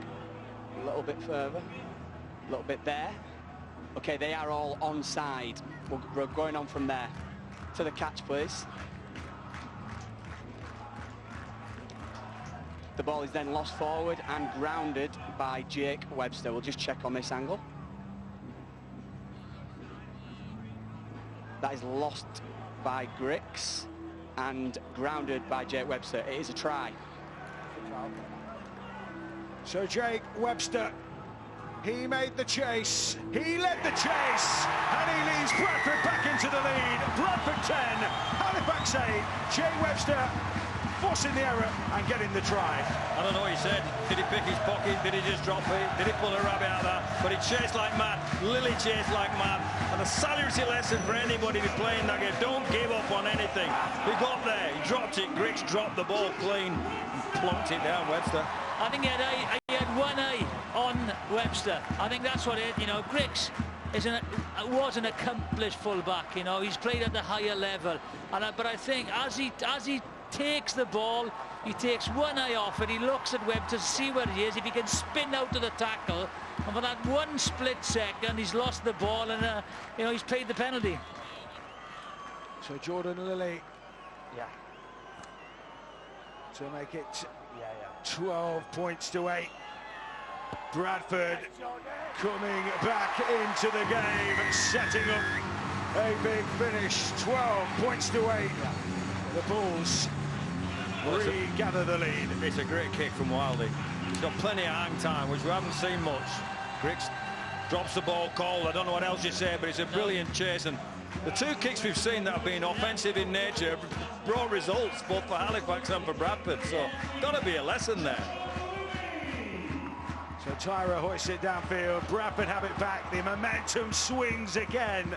A place in the last 4 of the Challenge Cup up for grabs here. Yeah, they haven't really been in the game, have they, in the second half? So, you know, that'll give them real momentum.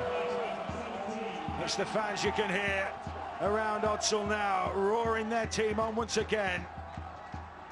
Halifax had their purple patch and came away with points, but Bradford have pulled it right back. Lilly, is there an injection of excitement, of quality in this game? Peltier takes the ball, he has to reach back for it though. up over halfway. And then Crossman stop. Ross Peltier, man. Here. Yeah. A real collision there. Tackle 5, yeah. Stay there, mate. Tackle 5, mate. Let's have a look at that again. Oof. Yeah, nice, clean clash of heads. All right. Amazingly, they're back in the line. Good discipline, mate. Keep it going, yeah. Good work. Yeah, last tackle, mate. Wait, Ross. Bradford. Yes. Wait, just wait. And a last tackle play. Just Don't forget the wait. draw for the Challenge Cup semi-finals. Follows this game, as does the women's quarter-final as well. Okay. Rugby League Forum in the iPlayer. Don't forget, you can get us on BBC RL. Back! As well. The Rugby League podcast. Caught one for his trouble well as well. He had to come a long way for that, didn't he? You know. Just confident off Webster, didn't he? One of those carrier bag style kicks that just drifts and then just drops short. Okay, tackle 1. Oh, that was 1. And he's still down, QLT. Quentin Lalu Tongagai. I tell you what, if it isn't as bad as somebody chasing like the size of Jake Webster and he's trying to run you down and you're a fullback, then he's trying to pinch the ball off you. It's a bit awful. Yeah. So there's not only going to hit you with everything he's got, he's then going to try and pinch the ball off you. That's unfair. Goal, well done, Ross. 4. Moore onto Morale, dropped off. No. Bradford come back against the grain. Move! It really is like two worlds colliding here. At times, the physicality. Ball goes up. Decent escort line there from Jordan Lilly. Just kept Ethan Ryan safe from the chase. And it's hotting up. Morris is off. Woodburn Hall is on for Halifax. Goal 2. No, push it forward. 2. Still plenty of time to play. More than a quarter of the game remaining. 4 points in it. A little bit heavy-legged, Bradford at the moment. They're not taking the ball up as hard and as on the line. That'll help. They almost squeaked through there, though, didn't they? Connor Farrell picked up by Flanagan on the back of that. Handing over the baton. Last tackle now for Bradford. Can they work some magic inside the Halifax half? Lilly onto Wildy again, who hoists it. Underneath is Will Sharp. He took it confidently. And Halifax will start out from deep inside their own end.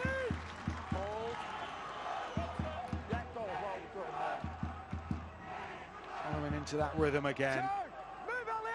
Set for set. It's that way at the moment, isn't it? Who cracks first? We've seen tries from 2 kicks. Yeah. Not so much from line breaks, but I think there's one coming. I think with 20 minutes plus in this game, the juice levels will go down. Somebody will miss an assignment and somebody will make a break. Laroya ripping forward now for Halifax. He'll play the ball infield to Morale, through his hands so often. Fairbank plays at the line. Decent hands from Griggs. Bit of a show and go, a double pump. Last tackle for Fax. Finishing the set just inside the Bulls half here. And Morel again, and a spiral bomb, but Ethan Ryan well underneath it, and again with space to run into. Poor finish for that. Well, it's neither one nor the other, is it? It's nothing. With a view to trying to get the ball back with a competition of players, or it's a rest for a sideline if you think you can juice up for the set. You're just kicking it for the sake of kicking it, you know. Who will have the breakthrough here? Bulls leading by 4. Dalton Gratz shrugged off Saltonstall. Coming up to the hour mark. Still in the balance, this one. Crossley, who leads his side forward once again. What it means to him.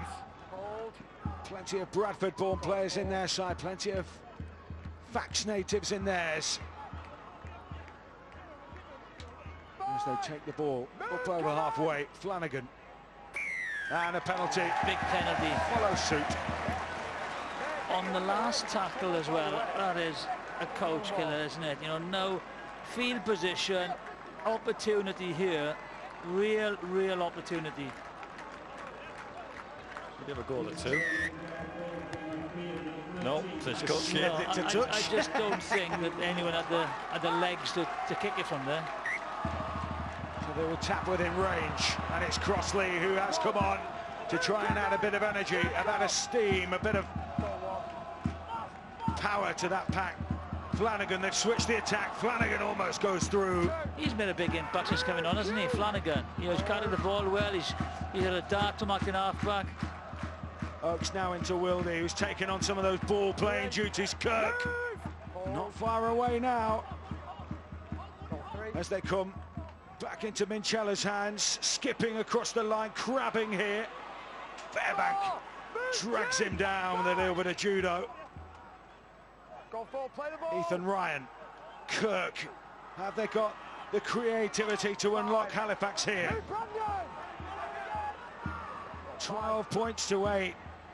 Wildy takes it to the line, a bit of a show and go, a sneak and a dive, but he's held up short, and that is the turnover. Yeah, they've got to organise something. They had plenty of tackles, too many one-up drives there. The half-back didn't organise, an attack in play.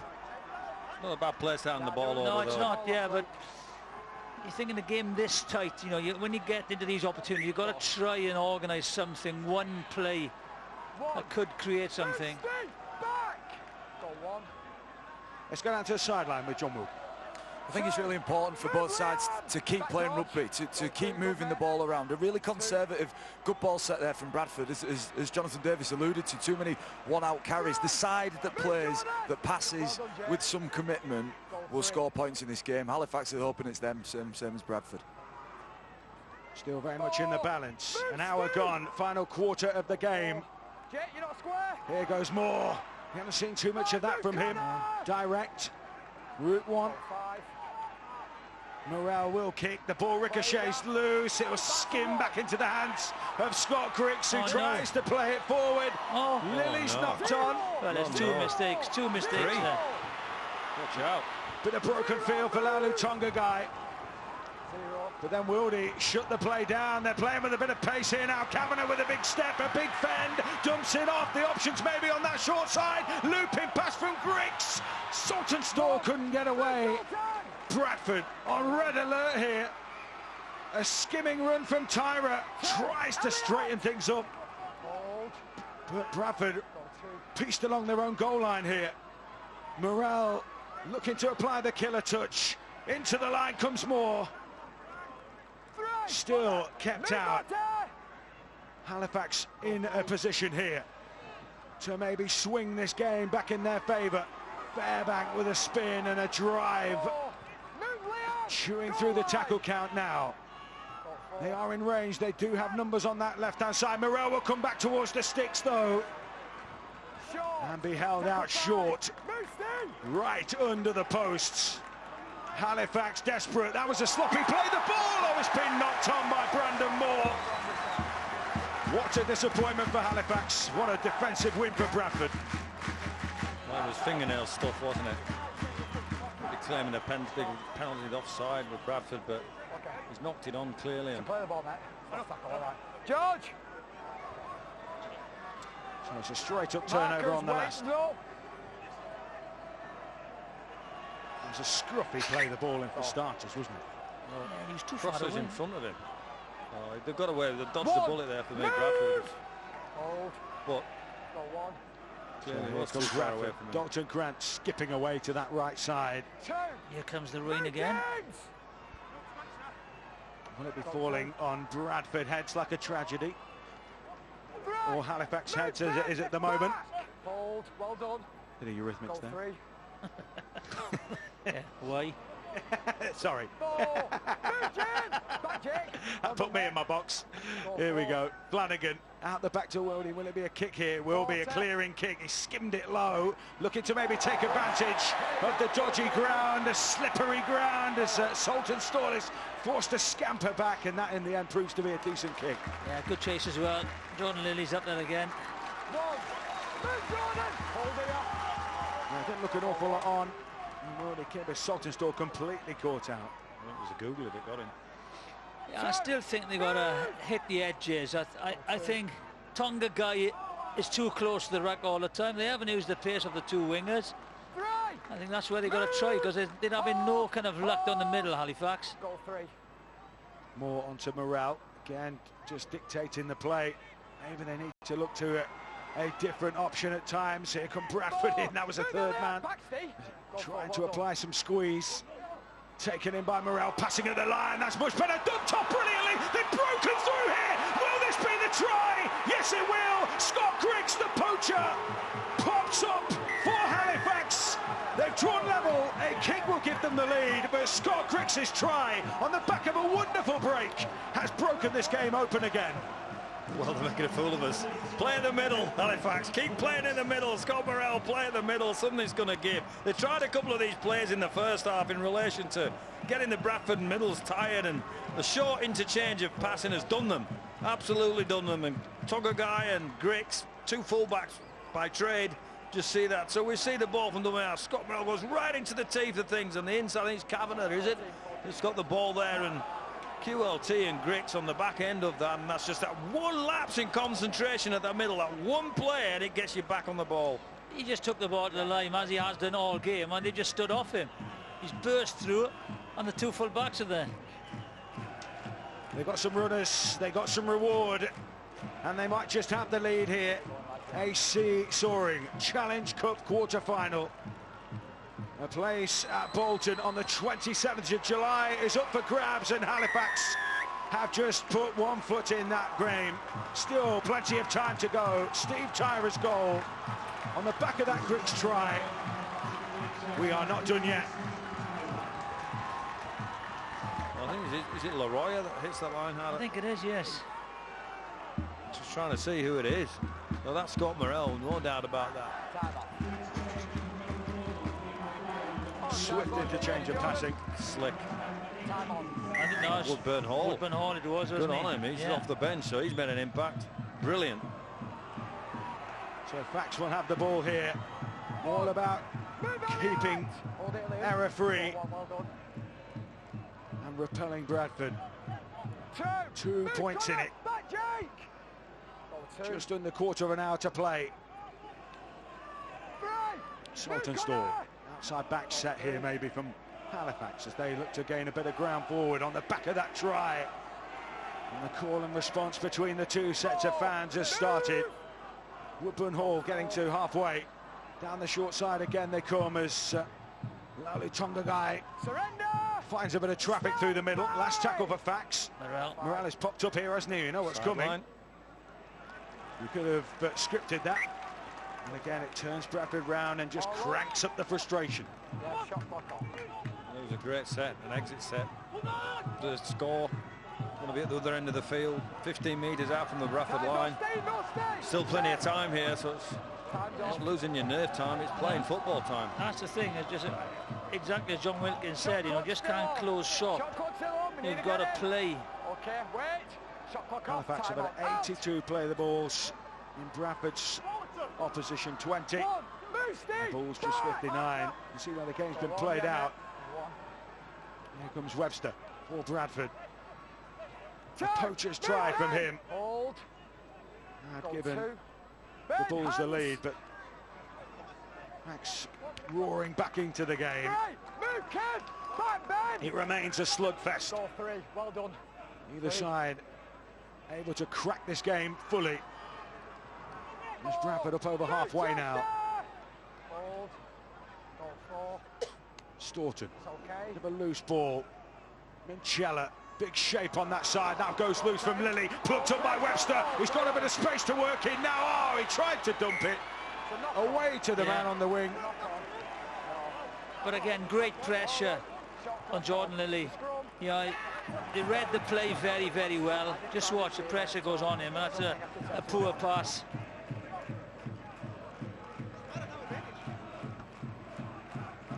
You can see Steve Tyra desperate to try and drag Jake Webster down, but Webster just shrugged them aside. But Halifax get away with that time. Okay, fellas. Heads in. Shot clock off. 12 to play. 2 points in it. Who has the metal? Oh, that ball comes loose and Wildy's pounced! It's a foot race now! Wildy puts the hammer down and Wildy scores! Handed on a plate! A generosity gift for Bradford! 16 points to 14. And it's going upstairs to the video referee. And here is Chris Kendall.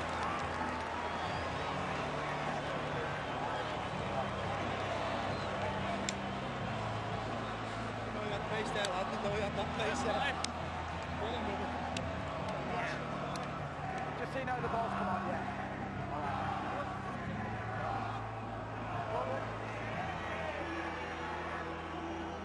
Stop. Yeah.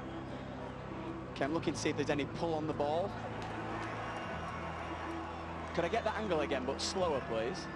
I'm looking for a clear push or pull on the ball. I can't see anything on that. Can I get that angle from this side again, but slow, please? Nice and slow, please. Nice and slow.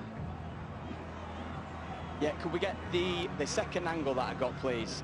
Yeah. Thank you. I need to see a clear push or pull on the ball. Okay, yeah, this is the one. Nice and slow. Nice and slow. Slow. Yeah, no, I'm playing on from that to the grounding, please. It's lost.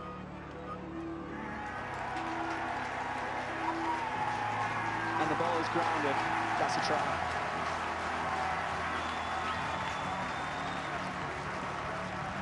So Matty Wildy has pounced, and Bradford re-established the lead, and look what it means to John Keir. 16 points to 14. Well, we were hoping to be some bit of magic that would clinch this game, but at the moment it's a mistake. He's taken the ball in, the rain has come down, it's a slippery ball, slippery surface. You've just got to make sure you control the ball in contact now, especially when you've just got 2 points in front. But then a spilled ball, and Brian, it's a good finish. It's an exciting finish. 10 minutes to go, 11 minutes to go, 2, maybe 4-point ball game with a Lily kick to come. On the Heavens open, that's a fair assist from the Heavens for Bradford to get them to the other end. Wildy has to pick the ball up and still has to get it over the line, so full credit to him for being alert. Just over 10 minutes remaining. A 2-point ball game could just become a 4-point one with the aid of Jordan Lily's boots. Taking his time.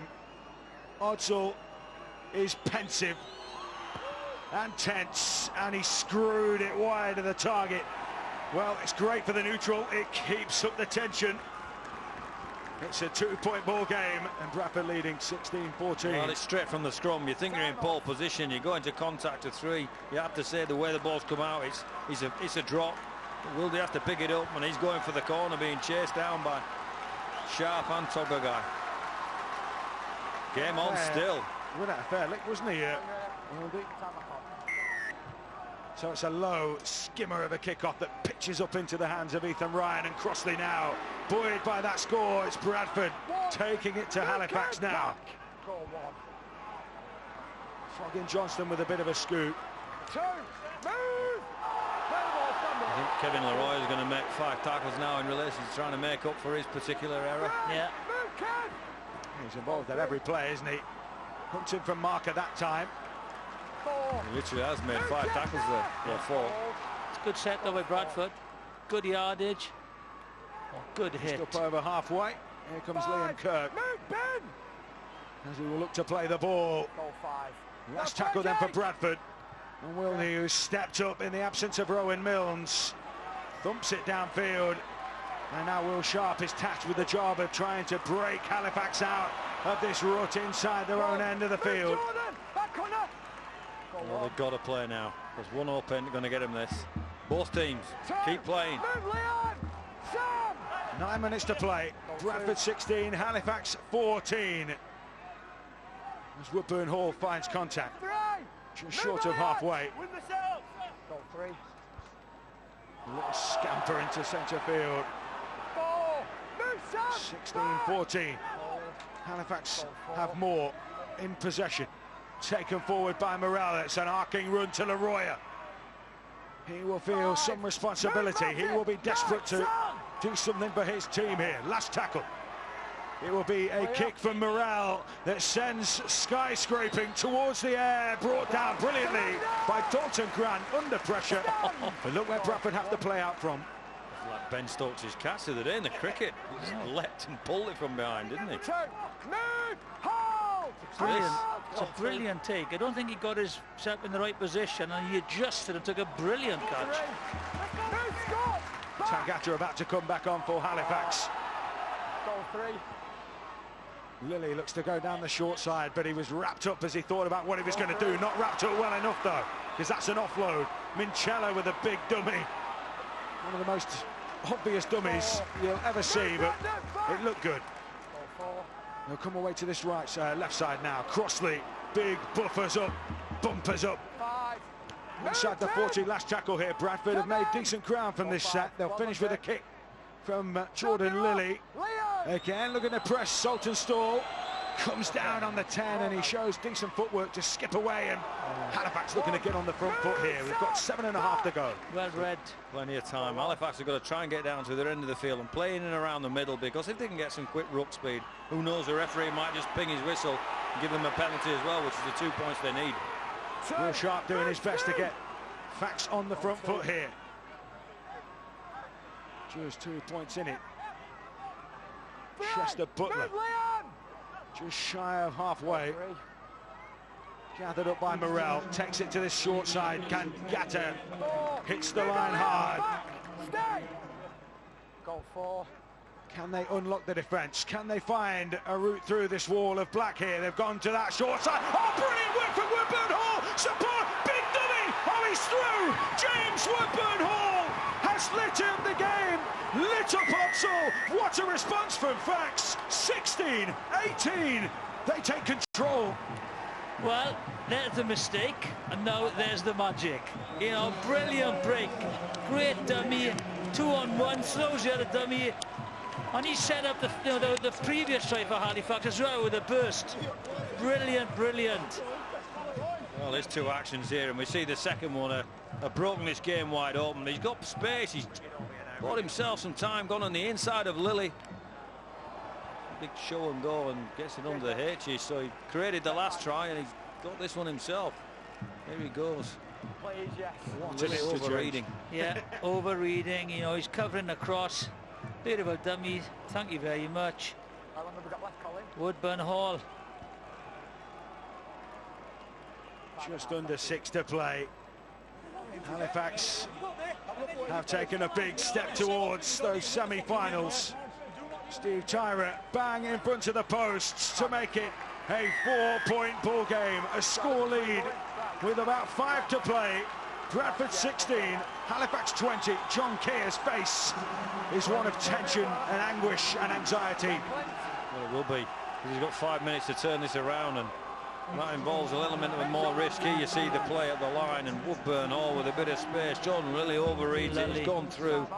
And a big show and goal there on the fullback Ethan Ryan, and he's got to take someone there, hasn't he? Ryan's got to take someone. This will be a high kick. They've gone short. Ryan herring after it. Tap back by Steve Tyra. Scott Crick's desperate just to bounce on the ball, for somebody to bounce on the ball. Almost a knock on there. So 4 points in it. Fairbank off, Tangata on. Goal 2. They'll come away to this right edge now. Leroy. How relieved will he be? He'll be one of the whistles to go now. Move, Elliot! Come on, Ross. Go forward. Set for a finale. Befitting of the Challenge Cup. 5. Move, Ross! Last tackle for Fax just inside the Bradford half. Goal 5. What have they got in their locker now? It's a skimmer rolled into touch there by Morel. And the rugby brain coming to the fore when it was needed. Bradford packing the scrum quickly. Okay, time off. They Stay need where this you to go are. with a lick. Stay where you are. Yep. Time 4 back minutes. on. Ross Peltier's now out, so time back on. Only sets will I get for Bradford, that 2 or 3. Okay. Head in. Fax will make theirs the slowest in the history of the game. As they should. Out. Penny for the thoughts of those Bradford fans at the moment. The only worry I've got for Bradford is I don't think there's anyone who's got the taste to go from this distance. Not at the end of a game like this. No, real attrition. Real ebb and flow. Peltier.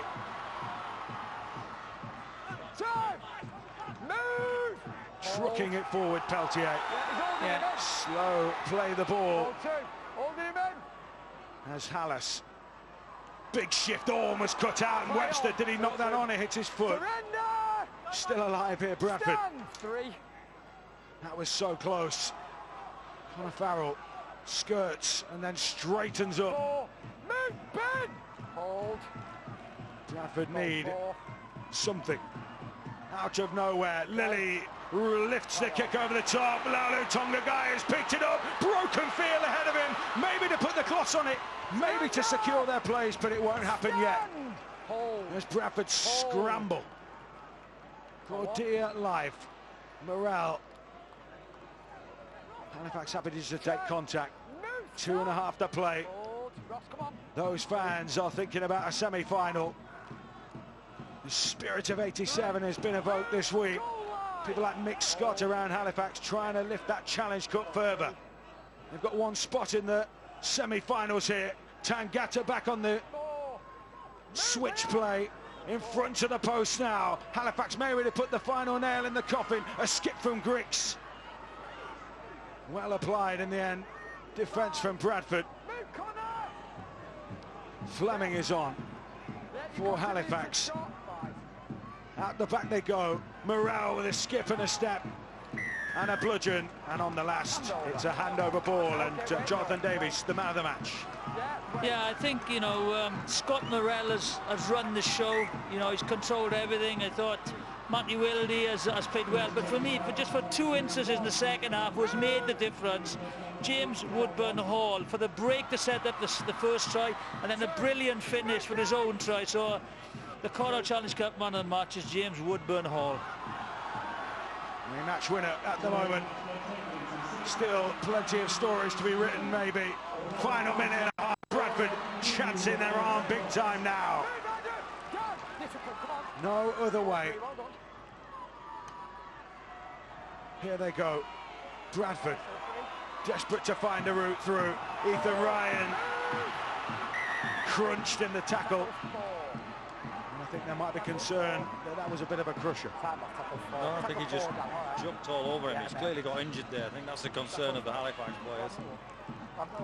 Maybe right, it might be an element of crusher, but I think it was his leg that went underneath him. So let's have a look at that one again. I feel like the ball carriers contributing to a slow up. That's why I'm just tangled up, wasn't he? there's people holding people in.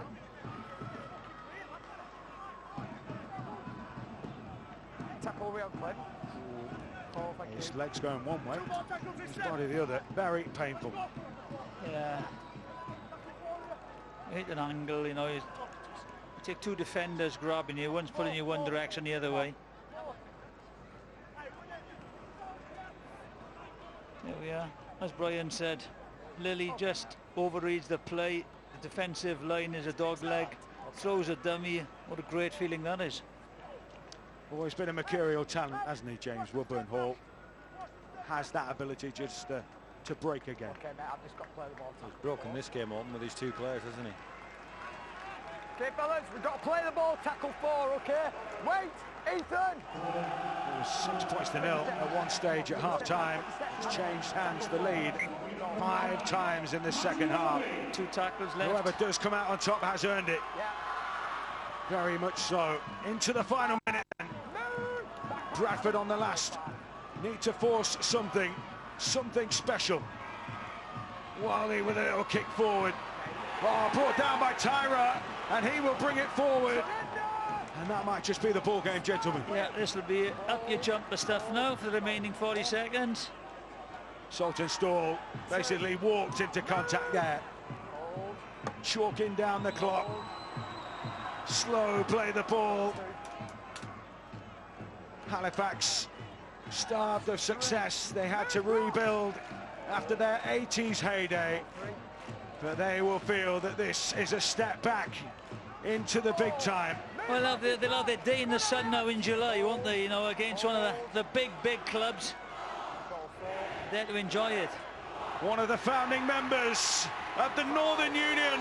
In 1895, Halifax have booked their spot in the Coral Challenge Cup semi-finals with victory against Bradford. See what it means to the men in blue and white.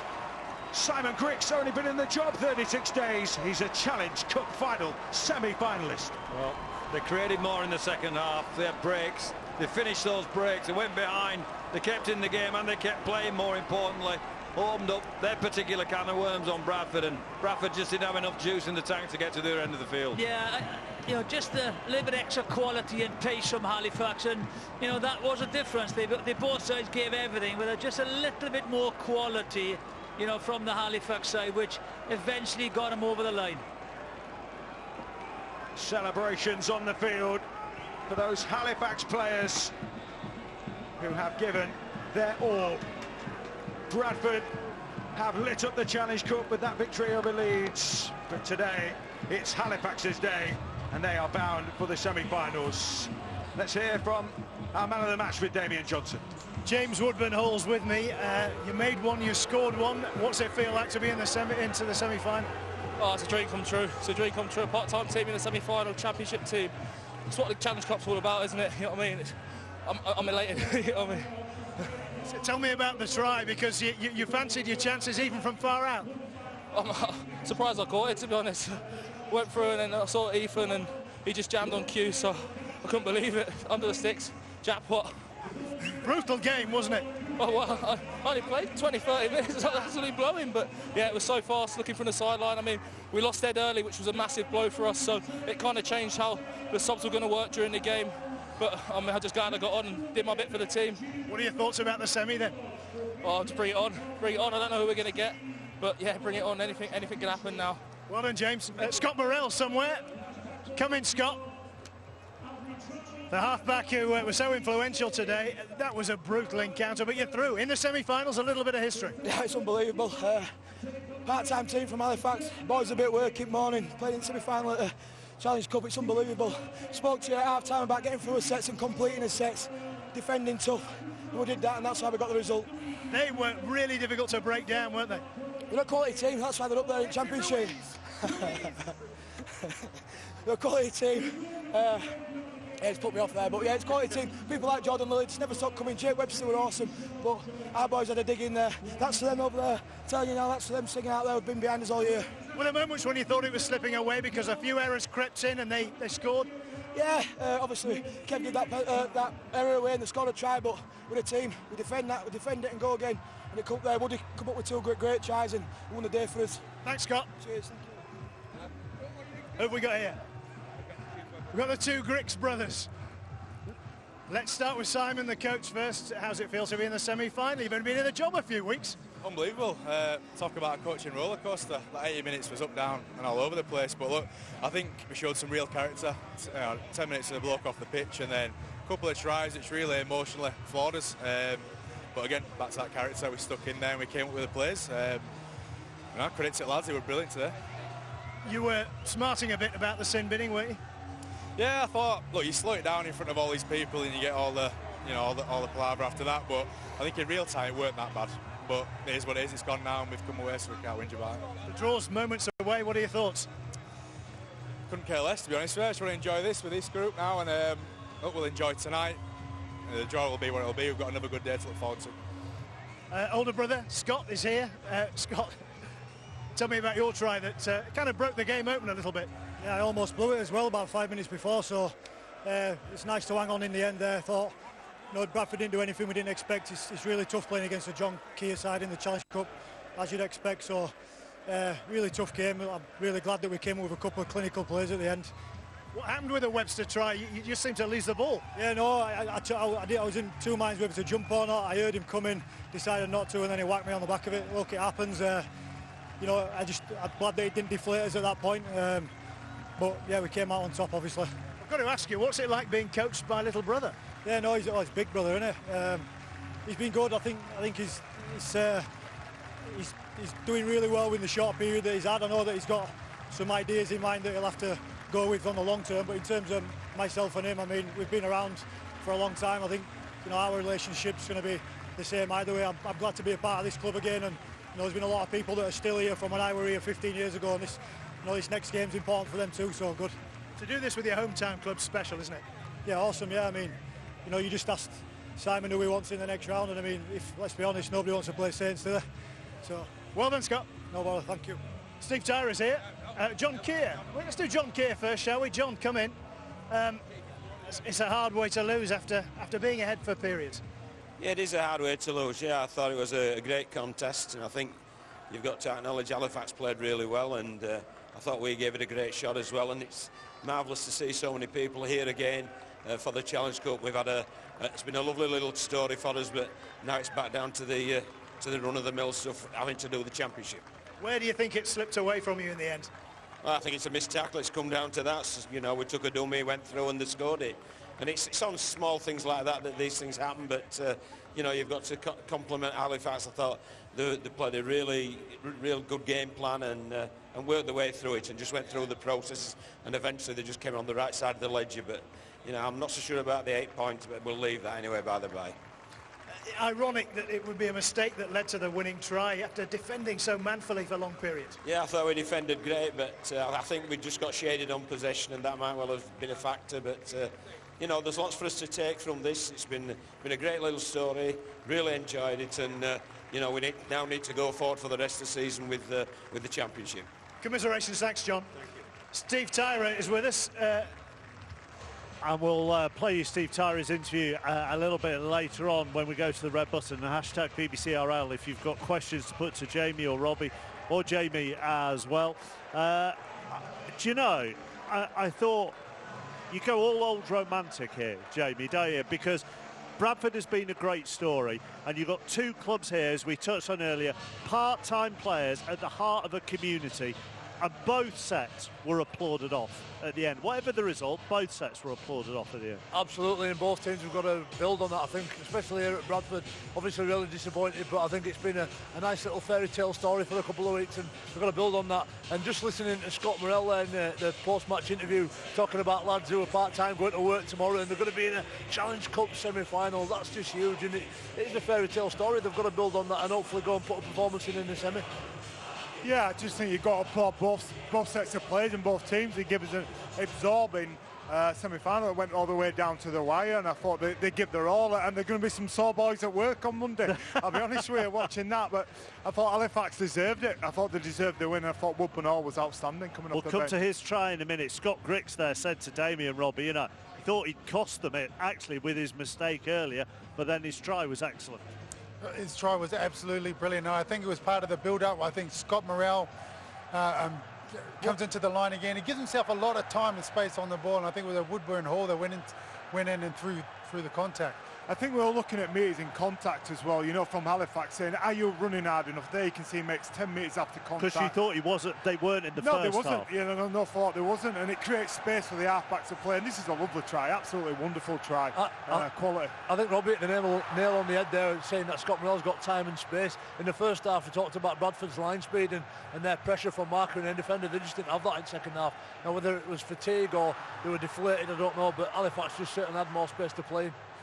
And they were consistent with what they were doing. Scott Morrell led them around the park, absolutely brilliant for the full 80 minutes. They were much more effective in the second half than what they were in the first half. Their defense tightened up in the second half. And actually, if you look at the tries that Bradford scored, they were very opportunistic. So, you know, there was one from a drop ball from a catch, and the other one was from a knock-on from Halifax. Flip that on the other side.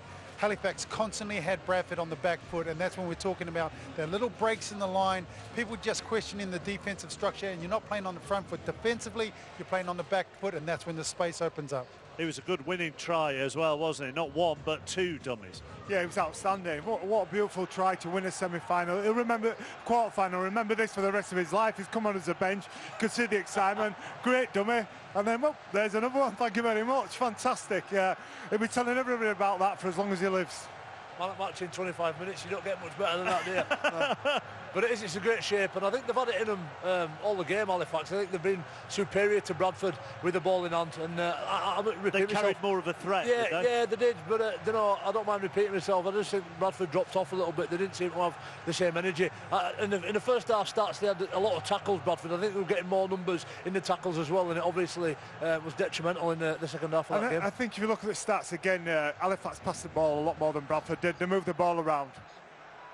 Look at that, celebrated in that dressing room. They are very shortly going to find out who they're going to get in the semi-finals of this year's Challenge Cup. It is time for the draw. Let's join Dave Woods. Thank you very much. It's all very exciting. We've got a big crowd in here. I think there's mixed emotions at the moment. One or two Bradford fans who are a little glum, though you can see them, but Halifax fans are having a rare old time. Two special guests to help us make the draw as well. We've got John Dutton, who's the Chief Executive of the Rugby League World Cup 2021, and also Lindsay Impert, who's Event Manager of the Netball World Cup, which starts very soon, and we're very excited to say that both those competitions will be on BBC television. So John has got the job of putting the balls in that plastic container. He'll be drawing the first team, and Lindsay will be drawing the second team. So John, off you go.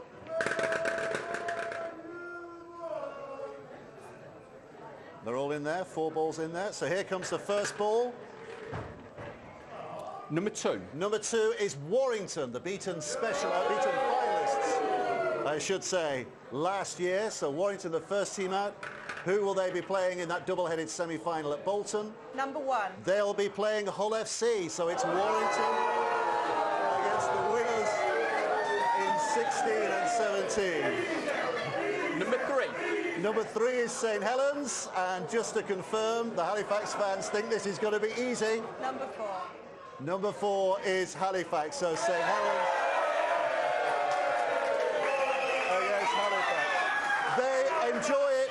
That's a triple-header semi-final, of course, the 2 semi-finals, and we've also got the Coral Women's Challenge Cup final on that day as well at Bolton, and that's on July the 27th. Let's have confirmation. Confirmation of that draw, the semis. We're all getting very excited in here, by the way. Warrington against Hull and St Helens against Halifax. Mark. Thank you very much. We'll do the draw for the quarterfinals of the Women's Challenge Cup on the red button shortly, and your questions to the pundits as well.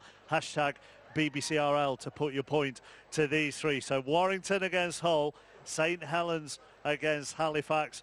I assume there to be ironic chants of the Halifax fans in where the draw was of easy. Yeah, look, I think it's the biggest challenge out there. They knew that. They spoke about that after winning the game. I think for Halifax, it's about the day out at the semi-final, enjoying it as a player and trying to play best rugby and trying to score a couple of tries here and there. I don't think they're going to win that. Only they'll believe that they can win that. No, and I know it's very different. But last year, when Saints came out with Catalan, there were huge cheers at that. They'd avoided Warrington and Leeds Saints. And I think Catalan used that to fire them up. I'm not saying it's the same today, but Saints, there was an assumption that Catalan was the easiest draw for Saints last year. It's a bit different this year. Yeah, we see that, don't we, in narratives, and I think that's why it's so exciting and people get behind the underdogs in the Challenge Cup. It'd be interesting if Halifax did win it. They could be there twice because they'll be in the 1895 Cup as well. So they in 2 finals on the same day at Wembley. But they know St Helens are a very professional side, and they'll not change their training regime or the way they prepare. They'll prepare the best they can, and they'll be a good outfit on the day. The other one is absolutely impossible to call because it's very difficult to know from one week to the next which Hull side's going to turn up, isn't it? That's very right. And the last time these 2 teams met, which was about 3 weeks ago, Hull FC absolutely give Warrington a touch-up. So, yeah, but, you know, all these teams are going to go into this mix. They're all going to be at 1,000,000 miles an hour. I think on the St Helens element, they would have learned their lessons from 2018. I think they're on a different approach going when they play against Halifax next time. Let's get some reaction from the Halifax change room, shall we? John Wilkins in the thick of it. Delighted to be in the Challenge Cup semi-final. All very excited. I'm with Steve Tyra, a former teammate of mine. Steve,